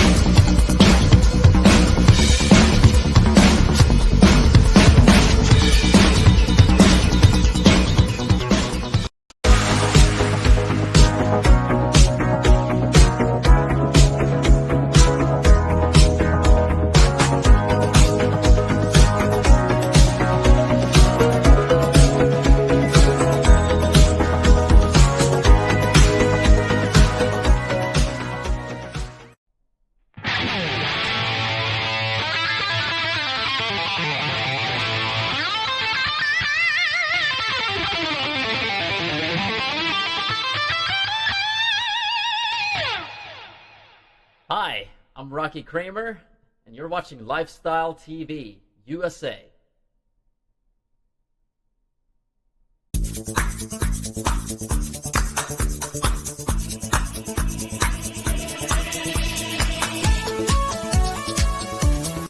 Hello, my name is Jeanne Roberts and I'm your Mrs. DC America 2020. You are watching Lifestyle TV USA, and I am asking for your prayers for me to win the crown of Mrs. America this Saturday. Thank you so much.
Good evening, ladies and gentlemen. Welcome to Lifestyle with Dr. Moby. I'm Dr. Moby, and guess we are so lucky in 2020 that we have Nicole back with us for part 2 of her great story about her book. And let's welcome Nicole back. Nicole, how are you? I'm great. I'm just happy New Year. It's the last day of 2020, so we're doing it right with the podcast here with Dr. Moby. Yes, well, there's, there are a lot of things, happened in 2020, and I had earlier one podcast, and we wanted to, maybe let me ask you about that since we talked a little bit about 2020. So tell me about, I know 2020 was a kind of very different year for many reasons, but tell me what is how Nicole views 2020. 2020 was horrible for so many people. And we were all faced with so many challenges and fears and loss and devastation. Mm-hmm. I personally did lose some loved ones to the virus, and I lost gainful employment to the virus, which allowed me to focus on my writing. So there was something good I could focus on while we trudged through this year. So I went full-time into the writing world, and there I found an exciting new group of wonderful people in the writing community, and a lot of people out there to help others. And that's one of the things I wanted to talk to you about today. There are just so many people who just want to lend a hand, want to help you out, want you to if you're searching to do better, they're there to help you to do so. There's also people out there who are trying to, put their hands in your pocket and take your money. So you have to, when you come across the people that are wonderful and just trying to help and genuinely interested in writers and writing and stuff like that, it's just a wonderful feeling. So, and that's in turn how I came to be on this podcast, was from CJ Lopez.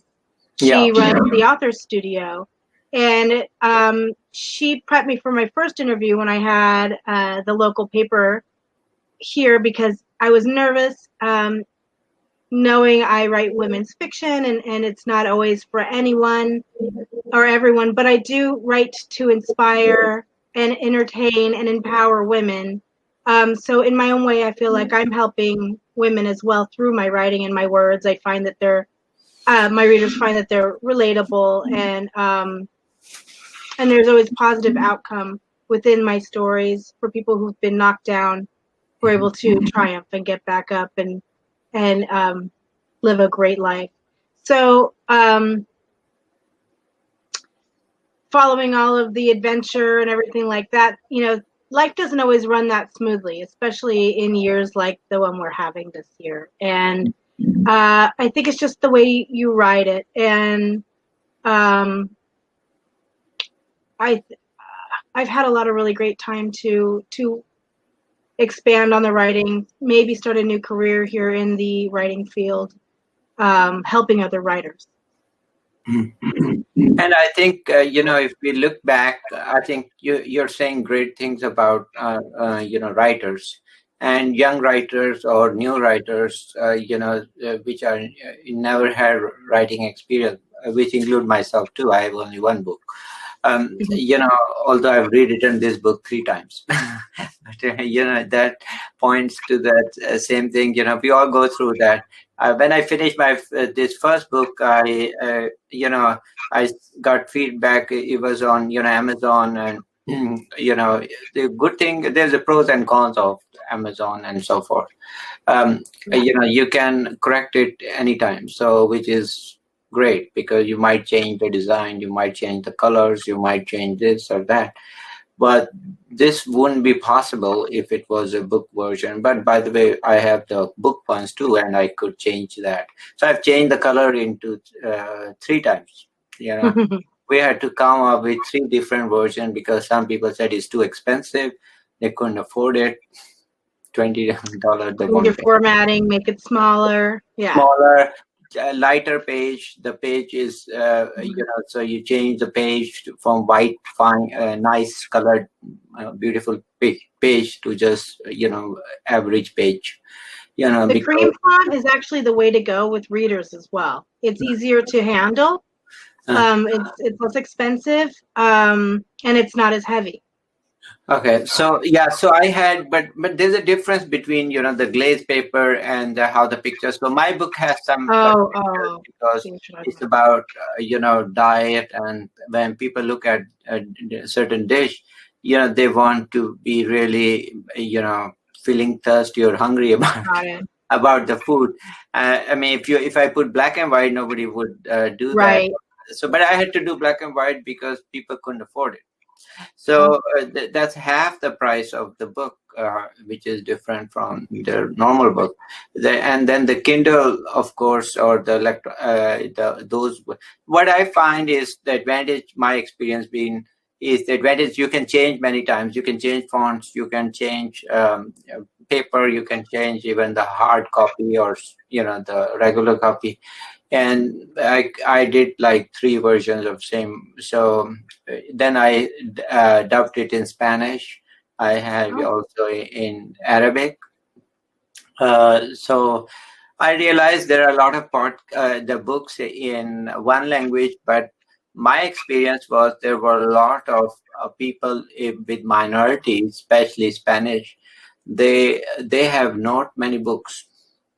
So my advice to you, maybe you should think of Spanish version. Okay, have somebody change it to Spanish, and then maybe that is my advice. I found that I have a lot of Spanish, and they say we don't want English book, we want Spanish book. So I had to put Spanish books on. What do you think about that? As far as what I've written, I don't think it would adapt well in another language. Okay. It's maybe it would. I'd have to look into that. I mean, I can tell you what you told me. That's the very first time I've heard that, so I'm trying to take it in. Yeah. Well, think about it. The reason I'm saying is because what a story, I think we went over that with our episode number 1. And the story was actually very fascinating, and the whole concept, everything. You won't be surprised if I tell you that, a lot in my culture, I'm from Pakistan, a lot of literature there has very similar kind of stories. Then they'll, so romantic. I always find it fascinating. I always find that universal language. So romance is universal language. And so I have heard French stories. I have heard Spanish, Arabic, and, so I hear all those. And it's fascinating the way they express it. That could be different, but pretty much, it's quite a universal language. So because your topic is so universal and has such a universal appeal, so that's why I thought maybe that's my time. So I'll try it in the UK first.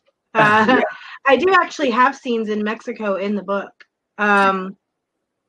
In most of my books, there are scenes in Mexico. I live 10 minutes from the border, so I've spent a lot of time in Mexico. Oh, okay.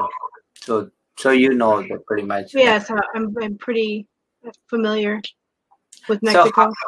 So the other question is, how can we support, the community of new authors? I think we talked. Should we have some kind of book club, or some kind of? You mean when I was talking about my business that's starting up? It's called the Storytellers Review Room. Mm-hmm. And it's a read and critique resource. So there will be workshops of small groups, mm-hmm. Read and critique classes with open genre and fiction, mm-hmm. and people will be shuffled around to see where they fit in the beginning. Mm-hmm. However, these submissions tend to work well when people have opposing genres, because there's also opposing opinions. So you get, you get people who are familiar with your genre, but you also get a totally opposite opinion. So I find that it works when you work with a diverse group. So it will be small Zoom meetings once a week, and people will submit their work, and there'll be a maximum of 5 people per class.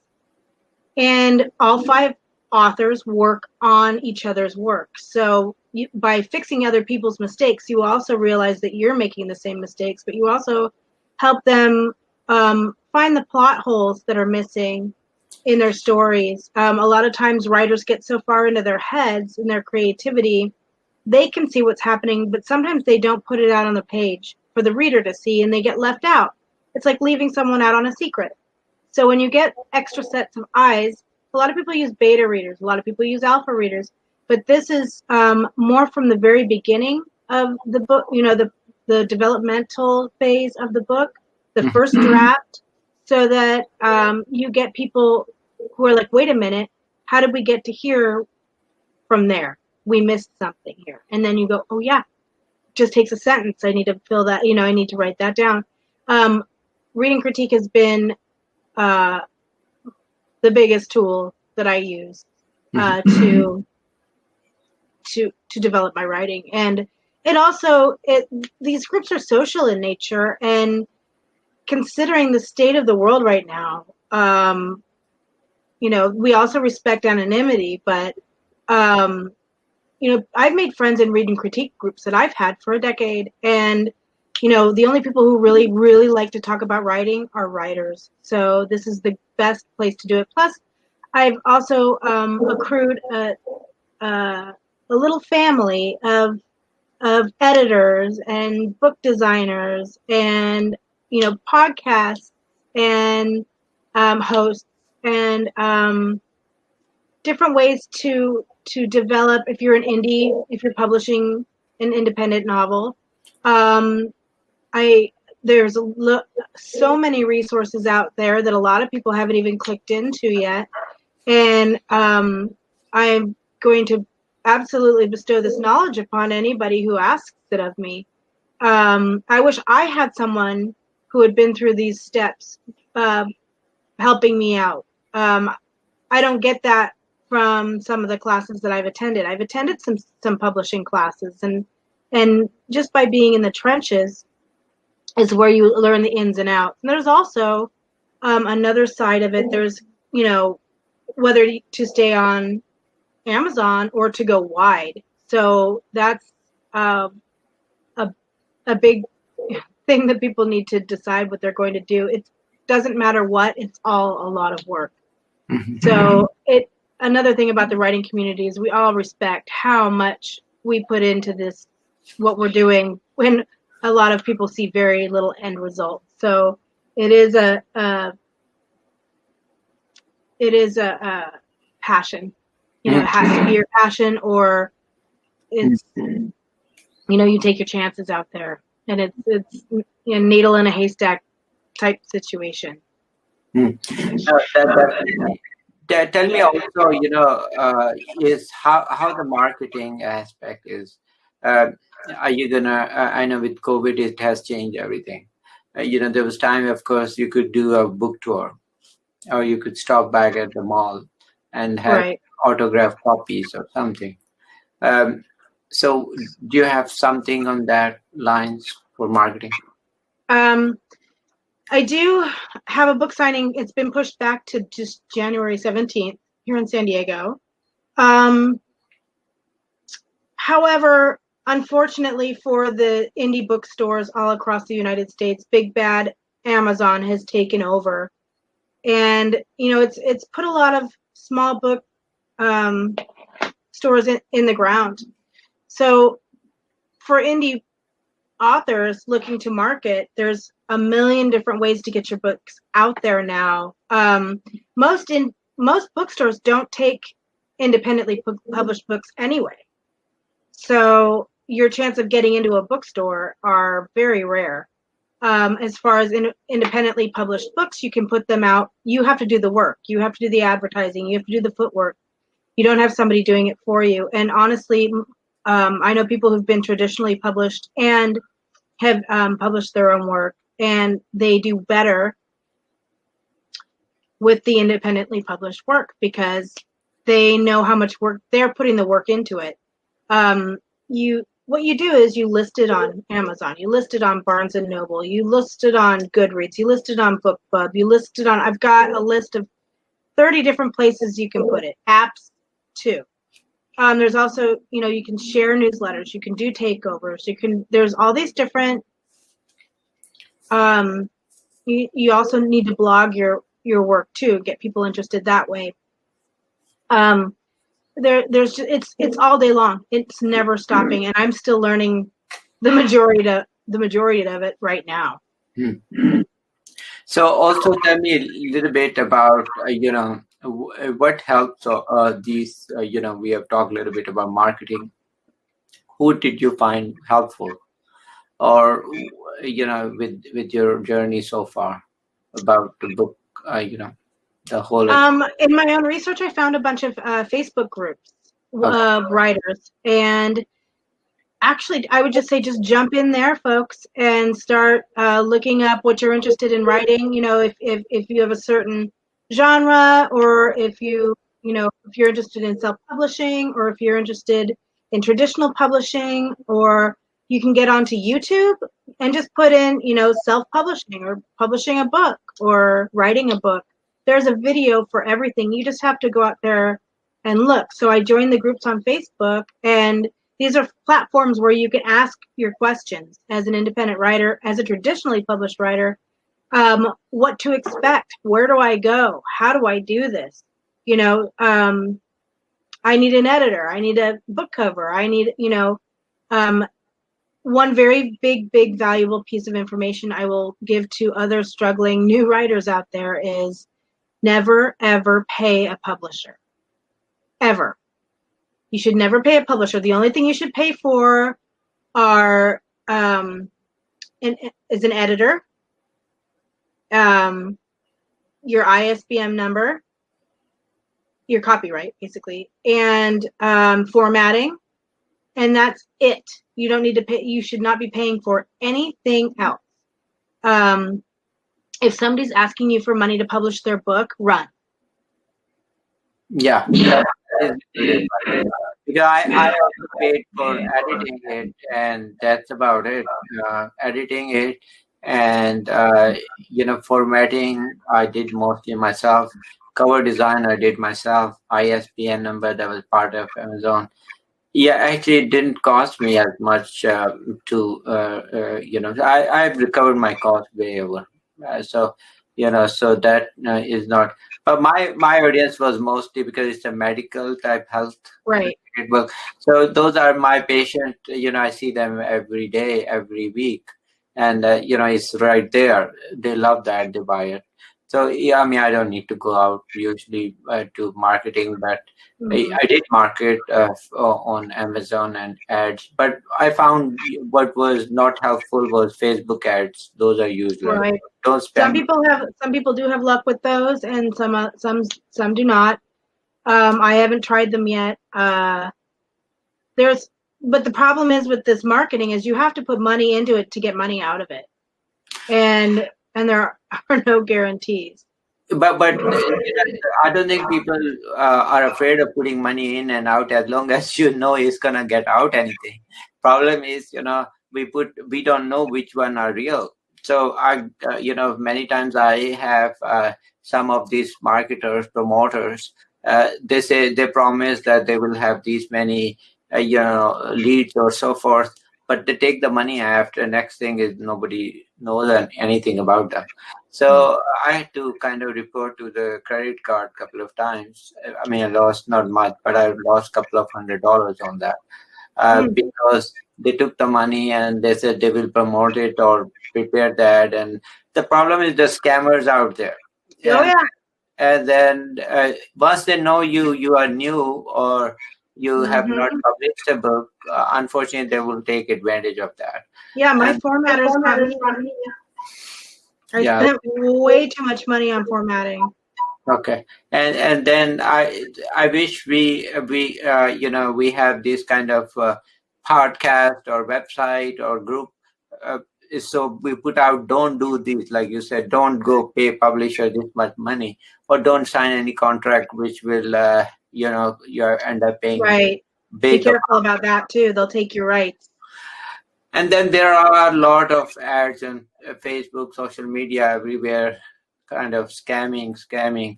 So it's be careful and don't spend money. I mean, I don't mind waiting another year before I make some money or any money. I mean, I think we do for our passion for sure. And then, so that is the other thing I want to ask you about your red flag movement. So tell me about it, a bit about it. Oh, the red flag movement? The red flag movement is something that the main character invented or developed in the book. Okay. So it's not something that I did. It's something that my character did. She's an interesting character. It's red flag movement gears towards women's awareness. So if someone's, a lot of people get caught up in passion, get caught up in love, and they don't see the red flags because they're blinded by love. That's why there's that expression. Oh. And so this woman takes steps forward to make sure that other women know when these red flags are right in front of them. Now, let me ask you, is it good to be blind in love, or is it not good to be blind? Love is blind. No, that's Shakespeare. Love is blind, therefore winged Cupid is painted blind. That's different. No, blinded by love is different. Yeah, blinded by love.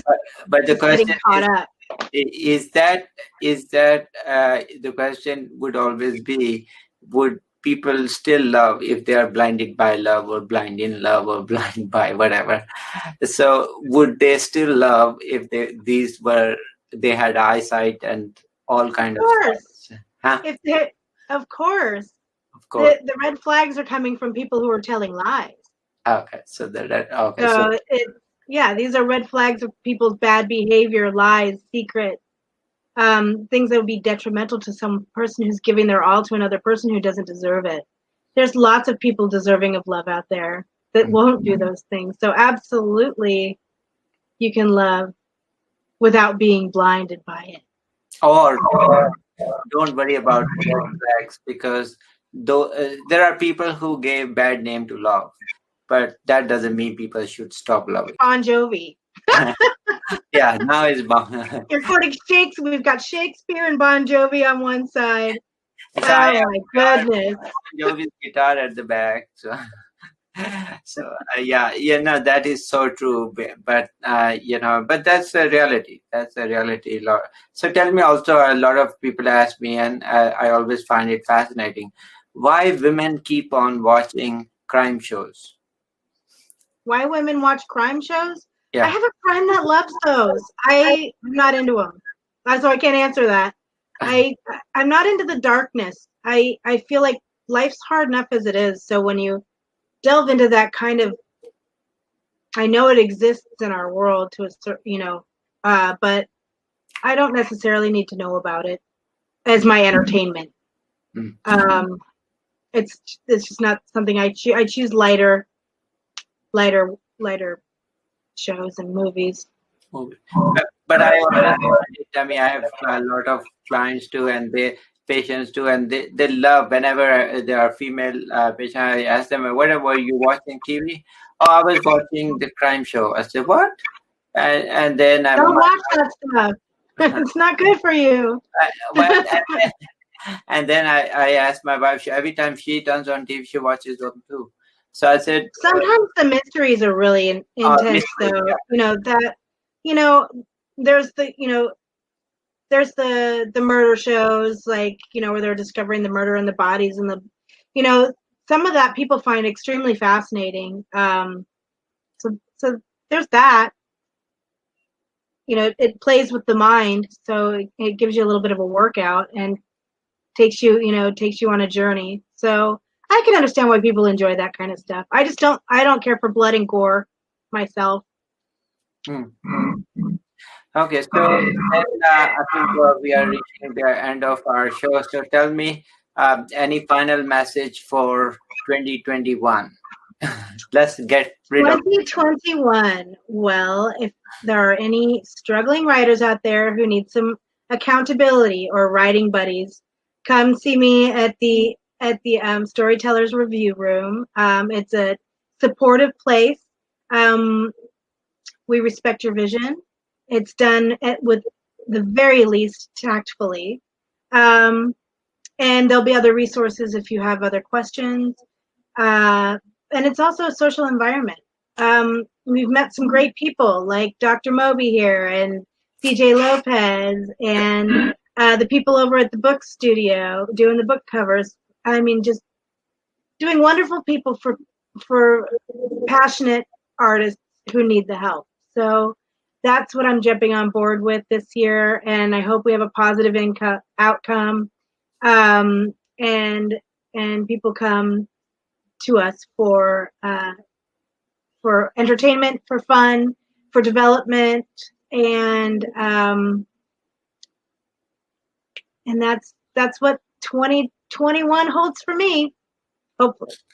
So 2021 is hope and nothing but hope for better future. And that's what I think is gonna be a story always, that yes, we always have difficulties. We always kind of end up a dark side, but there's a bright side of everything, and there's light at the end of the tunnel. Keep walking, have faith. Things will get better. And I think it's like any thunderstorm when it comes. There are trees which they bend and then they just wait. When the wind dies down, they are erect again and they are back to normal. Right. Or there are trees which unfortunately are uprooted and they will never come back. Sure. I have a very good point there. Okay, now it's live, sir. Okay. Right. So this is Dr. Moby with Lifestyle TV, and let's welcome Nate Sound Z, who is music artist, rapist, as well as a great producer. So let's welcome him. How are you doing, sir? Doing pretty good. Thanks for having me. Okay. So tell us about yourself, your journey. How did you end up doing such a great music and producing great hits? I wouldn't say I have hits. I'm really just starting out, trying to get a feel for the market and entertainment as a whole. And I'm using music because I'm passionate about it, and it's something that's near and dear to me. I think when you spend enough time on something and you're passionate about it, you get good at it. And I see that happening in my work and the people I'm with. So I'm trying to get as many people as I can involved in a similar process to sort of create a more of a venue. And I thought it would be remote, sort of over the internet or a web app or something of that nature. But I want to do a lot of things, and music is just one of them. So the journey's been fun, and it started, I'd say only about 4 or 5 months ago. So okay, kind of fresh. Well, I'm glad you started with this. Is a difficult time for everyone, as you know. So I think with the music really gives a lot of hope to a lot of people, and I'm sure it really helps. Not only helps you, but it helps all of us. So tell us about some of the tracks. What were the inspiration behind those tracks?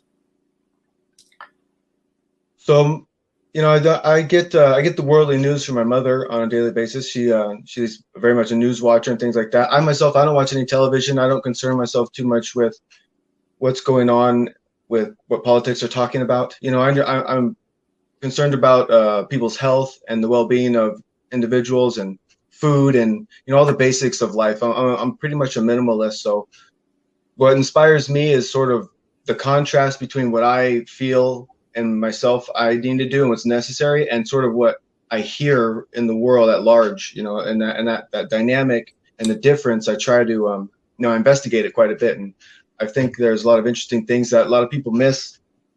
For instance, I went to Columbus last couple of days, and I met a nurse. She's an LPN, and she hadn't met or seen one person that had passed away from COVID-19. And I thought that was pretty impressive, and sort of odd.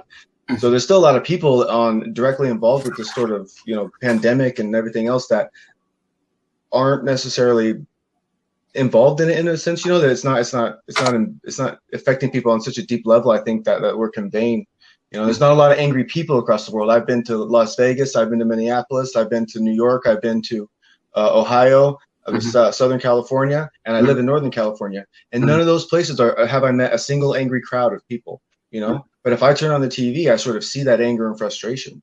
And I haven't been to other countries yet, but I see a lot of kind and respectful people everywhere. So especially Atlanta. I don't know what it is about Atlanta, but last time I went there for a 3-hour layover, it just seemed like tons of nice people. So what you're saying is there is definitely a lot of fear in the media from COVID or anything going on, and then the reality could be a little different, right? Yeah, and politics as well. All those major subjects. So I said one of the best results I've had from one of my inspirations in that light would be the Time Pivotal track, which is should be on number 2 on the playlist, and that one is by far my most well-received song. And if I would say it's probably it's very honest song, it's very direct, it's kind of intense, but it's probably one of my personal favorites as well. Yeah, I'm gonna play that for audience. Okay, yeah, hear it now.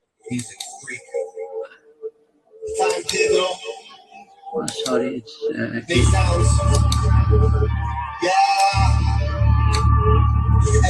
okay, it's coming.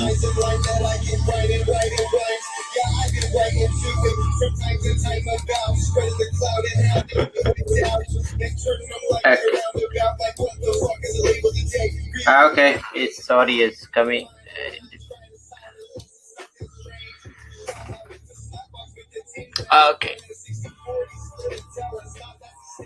Okay, here is perfect.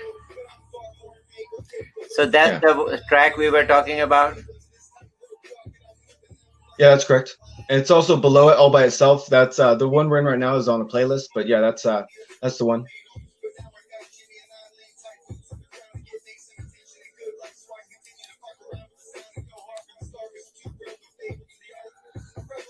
So it's I don't know if you want me to talk or if we're listening, because I can't hear it very well. Okay, so go ahead, keep telling. Okay, so I was saying my inspiration from your question is that difference in what I experience, and this one was in particular more about politics and the expectations I see and hear on a large scale. And I call it time pivotal because we only have so much time, no matter what. There's a limitation on it, whether it's 10 years, 20 years, or 100 years.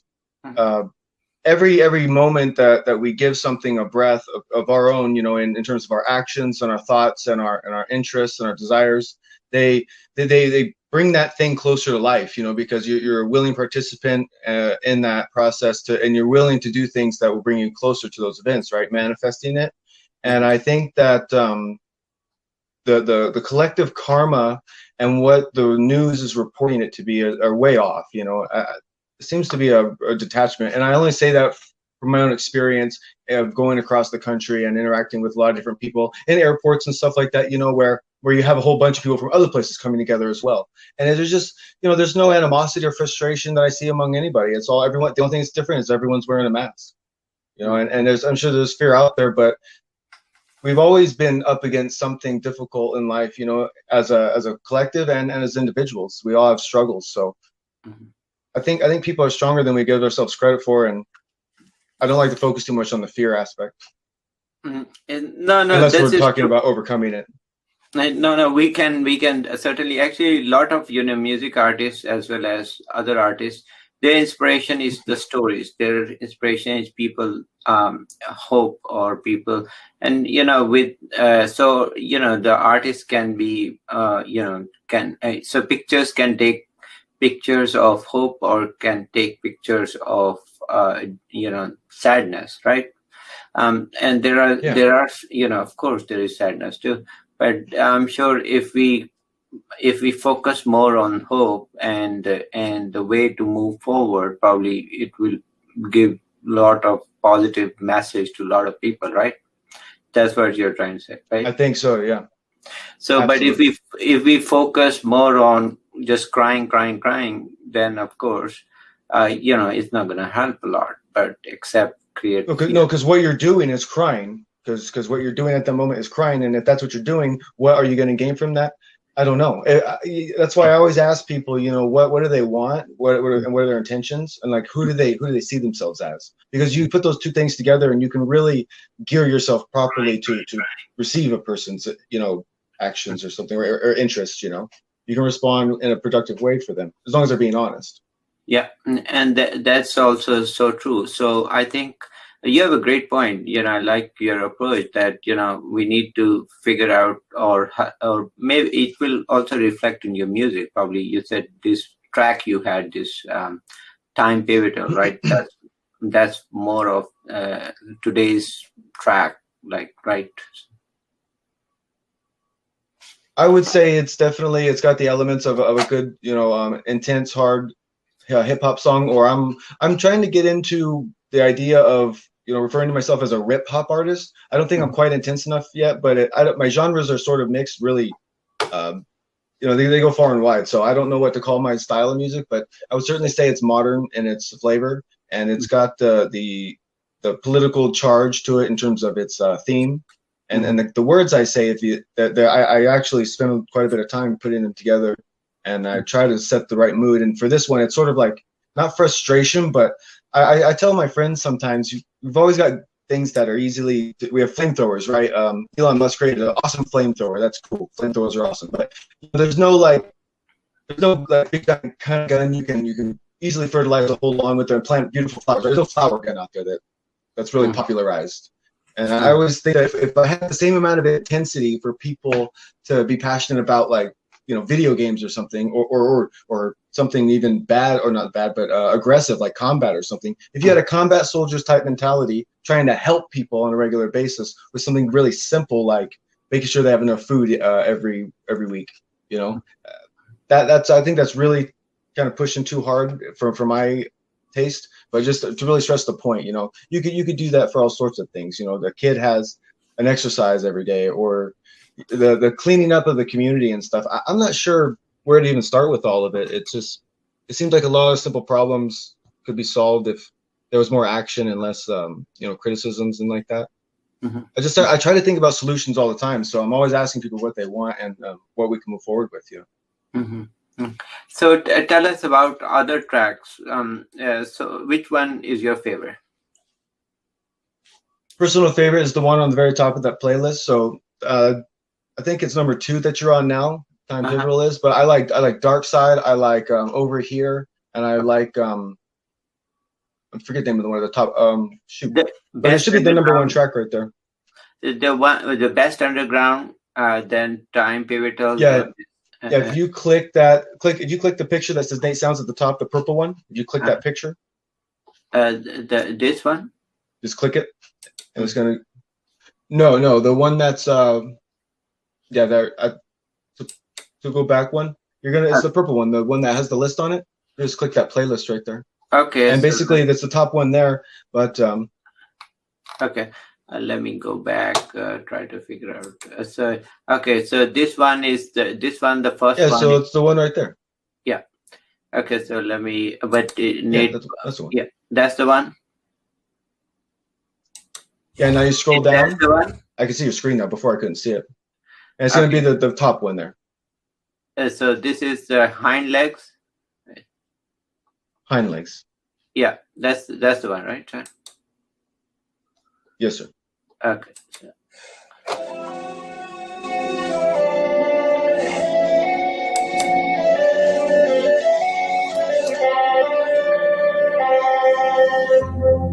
Open tracking these mental faculties into practicality. That's my reality, it's a fallacy. But I'm phallic in ecstasy, don't test me. I might punch kick in the testes. Have your whole mind, body, spirit in a state of arresting. Sleeping for fear of being left behind. I'm a spitter, I'm a hitter, I'm a go-getter. On the way from the back dog like some hind legs. Lockjaw, no bark, no fight. Leaving bitches bitter, y'all be better off if I was a quitter. But I never quit should ever sparkle like some glitter. If I had one point to get across, it's out there our name on the crosshairs. And any attempt to bet my name is time lost. And it ain't never ending. I'm getting from friends to frenemies. From the split hairs like a comb. When I call the shots like a boss, shifting on boss. Backseat chilling in the back of the lot like I'm chilling. Okay, yeah, that is really nice. I mean, you do great rapping. So, do you prepare yourself? Do you write your songs, or is it? Yeah, that's what I'm all about. And I really like hip hop, and I respect the culture and the freestyle concept, extemporaneous performances and stuff like that. I try to keep up on that. But I'm really passionate about writing. I like to put words together in a certain way under a certain mood and setting. So I really enjoy that process of bringing or provoking out, teasing out a certain character in yourself, a certain set of attributes that come together and fit well for a delivery or a performance. I really enjoy that, and trying to express the meaning as much as possible. Okay. So tell me about how long it takes to write a song, average, or does it just come that creativity? Sometimes you are very motivated and you can finish the whole song, or maybe a line. I know this is like I just get so excited about it all the time on a daily basis. I wake up and I don't think about anything else in terms of interest, after practical needs. So after, everyone, my kids are taken care of and I've got food and water in my body and I'm clean and all that, I'm thinking about writing songs because I've already got a ton of stuff to say. And now that I've come up with a lot of different ways to say things, I have a lot of fun just mixing it around. And I love music. I've always been listening to music nonstop. So for me, it's awesome because I don't even question what I do. It's like full force ahead. And that really gives me the inspiration, I think, or the confidence rather, to tell other people like, hey, you should listen to what I have to say about, becoming more content with life and capable for yourself and the people you care about, because it's not that hard, actually. You really do less. When you really bury yourself in your interests. If you are exactly right, if you are very passionate like yourself, and if you love your work, I mean, for you is piece of cake. But for others like me, looking at your tracks and I say, wow, that's like, he's really jamming, he's really into it, But I mean, to us it looks very difficult, but for you probably it's easy, right? So that's I would say that I worry about that sometimes, but thank you. Okay, great. Okay, also tell us about some of the music inspiration you had over the years, any present and past. You broke up a little bit there, but I think you asked me tell you a little bit about music. Music inspiration, like past and present, any music inspiration, artists which inspire you? I think like I was saying a couple of times with a few other people, it starts with the Eurythmics when I'm a kid with my mom, and I love the Sweet Dreams track. I love the way it flows, in the long kind of deep voices from the woman, and how it flows like that. My mom had just gotten a pickup, and I remember the speaker was much better than our previous car, and I could feel music for the first time, and that song took me away, and it was really great. I think I never stopped listening to music from that day. So, but most recently and more relevant to my style of music would probably be the Team Backpack Cyphers. And the Team Backpack Cyphers started for me around 2015, probably like 2014. And I really like Passionate MC. I really like A1 from San Francisco. I like the whole bunch of their top artists. That's where I first saw Token, who's a pretty popular independent artist as well.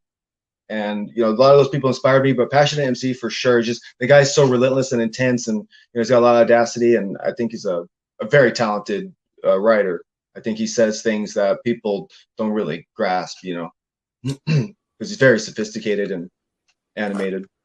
I like him. So what about your music mixing? I see that you have like a combination you use, like you said, you were influenced somewhat from Eurythmics, but what kind? But they were more into pop, right, and maybe soft rock, and you are more into current one, right, style. Yeah, I'm more hard rock or metal even, and intense alternative rap. You know, there's a lot of different elements there, but I have some songs that are definitely more on the soft side. But in general, you know, it's I would say hip hop is a good general theme because I'm flowing, I'm rhyming, I'm talking about political things, and I'm talking about self development and, you know, being better for yourself, and that's kind of in alignment with hip hop's overall message and where its origins, at least. Mm-hmm. So. And so who does music composition for you? Do you also so once you write the song, do you kind of work on the tune, sit and work on the tune with it, or how do you incorporate music into it? I really like to I'll take the same set of lyrics and I'll use it over 10 different beats and just get a feel for it sometimes, or sometimes I know the beat because I wrote the song to it just now, or I make it, so I do all those. But in general, I like to go to other artists for my beats, only because it's kind of fun for me, and I like to collaborate with them. I like to work on other people's stuff because I don't expose myself a lot of television. I don't expose myself to a lot of, you know, just radio. It's all about talking and working with the people that I find, you know, my path, and I want to spend my time on them. So I listen to a lot of, you know, artists my size and not so much mainstream. I would say my most of my source comes from a guy that's been a good friend of mine, and his name's Rodney, and he goes by the Head Cutter, and he makes a lot of classic hip hop style beats, a lot of boom paps, and I really like the style of his music because it's got really light overtones of melody that kind of they still really they're simple enough that they tease out a very strong vibe, and it works well over like you know, any sort of environment. I would say, like, it's not intense, right? It's not fast, but it's still kind of punchy. So it's a good moderate ground that I like, and he's got a lot of stuff, and it's totally free. Mm. So that's good. I got tons of sources. There's so many sources today. Yeah. I mean, with media, social media, YouTube, and anyone can just pick up guitar and start playing, you know, which is great. But, you know, also the only downside is, you know, a lot of when people are not buying tracks, you know, those days are gone when we had the CDs. Remember those? You know, if you hit so many millions, and now to become that kind of level, it's like, even I had a couple of great artists from before past, and they said it's very hard now because, you know, with those numbers are gone. Like, you know, the CD tracks we used to have, you hit you know, gold or whatever because you hit certain number. But now everybody, you know, anybody can download your track, right? And then why would they, you know? So those are where do you see yourself? You know, how you gonna make a financial sense out of that? Yeah, that's a great question, and that's exactly what I've been trying to think about for 2 years. And, you know, I knew from the get-go that I don't know why people try to sell beats, and I don't know why people buy beats, and I don't understand all that. I don't know why people don't come together and create their own venues, you know. And it really needs to be like an open source, open market, both live, in person, interactive, and remote, you know, through technology. But we just need to be interacting more on a more open market. Like, Facebook's doing a pretty good job, in my opinion. Obviously, they're one of the easiest to make reference to because a lot of people have Facebook, and it's got a lot of free tools, you know. But there's question about the security of our identity and our details. I think that for me, I need to show people the direction that this is going, and where I think it is going is, you know, virtual reality. Virtual reality is going to create that sort of in between tangible but not real necessarily marketplace. Is going to increase people's willingness to expose themselves because they'll be able to, well, one, they won't be in actual harm or danger, you know, and it's gonna create a whole new market. In my opinion, I think we're in the perfect scenario right now for that to just absolutely launch. And I've been talking about Social X. I haven't read into it a lot because I don't think it's necessary. It's too big of an idea to capture in too much. But Social X is the waiting list on for this website, and socialx.com. And I know what it's that. If you think about putting on a pair of goggles and being able to talk to someone in real life, and, you know, you've seen some of these people on YouTube, right? These real popular YouTubes, how wild of a time they have facing their fears, going through like a scary forest at night. Like, it's so real that it cues your instincts, you know. It makes you feel a certain way, and I think that's what we're getting into. So I think proactive, interactive, digital environments, virtual realities is where we're headed rather fast, you know, for interaction at least, and entertainment for sure. So we need to be able to get in front of the right technology as soon as possible and start putting ourselves out there. I like the idea of an open and free market. I think this all these changes are an opportunity more than, you know, a hurdle, because now the potential for individuals to make money is not limited by any gatekeeper. If you're willing to go through the hard work and you have a little bit of money to invest, you know, I think you can make big changes right now in all industries that, you know, in the economy, in the whole world economy, but in entertainment in particular, because you already didn't need a lot of resources to get your art across, right? A message, a metaphor, or something like that. You use your artistic ability, and after that, it's just getting it in front of the right people at the right place at the right time. Okay, well, it was a pleasure talking to you and knowing your music, and you know, for people to check out, so they can check you out on SoundCloud, right? I think that's pretty good, right? Yeah, for the content that's had its most of my attention, yes, and also on BandLab. But for communication purposes, I like to use Twitter and Facebook Messenger because it's easy to share files, and you know, it's kind of fun interaction with the filters and things like that. So people can check out. I know you said you are working on your YouTube channel, and also you have your website, right? So which people can check you out and see what is going on, what's an update, and so forth, right? Mostly just on SoundCloud for content right now, but YouTube's going to start growing more and more. The more I interact, I'm trying to find new ways to constantly create media and make it useful, because there's not a thing that most of us don't do in each day-to-day that isn't necessary. And I'm trying to tease out some of the more significant points of each, you know, thing that we do every day. And yeah, if anyone wants to come and talk to me about it, I'm willing to. I'm pretty excited about the next couple of months, though. I think people will be surprised with what I'm going to show them in terms of results. Yeah. Well, we look forward to hear more from you. You know, anything we can do for you to help your audience grow, or you're always welcome to come on our channel. So it was a pleasure talking to you, and I really agree with your approach about, you know, finding solution with the current crisis, you know, and we, you know, hope we can get all well through it, and I hope everybody's safe. You know, that's all we can hope and pray. So with those, any final thoughts for your listeners would you like to give? No, I think that pretty much sums it up. I appreciate your time. Okay, so thank you for coming, and people can check her out on SoundCloud and other avenues which he has mentioned. So he's a great artist. I think I love his music. It's really very creative and new. So check him out. He's really good. Take care, sir, and thank you for coming to our show. Thank you very much. Bye-bye.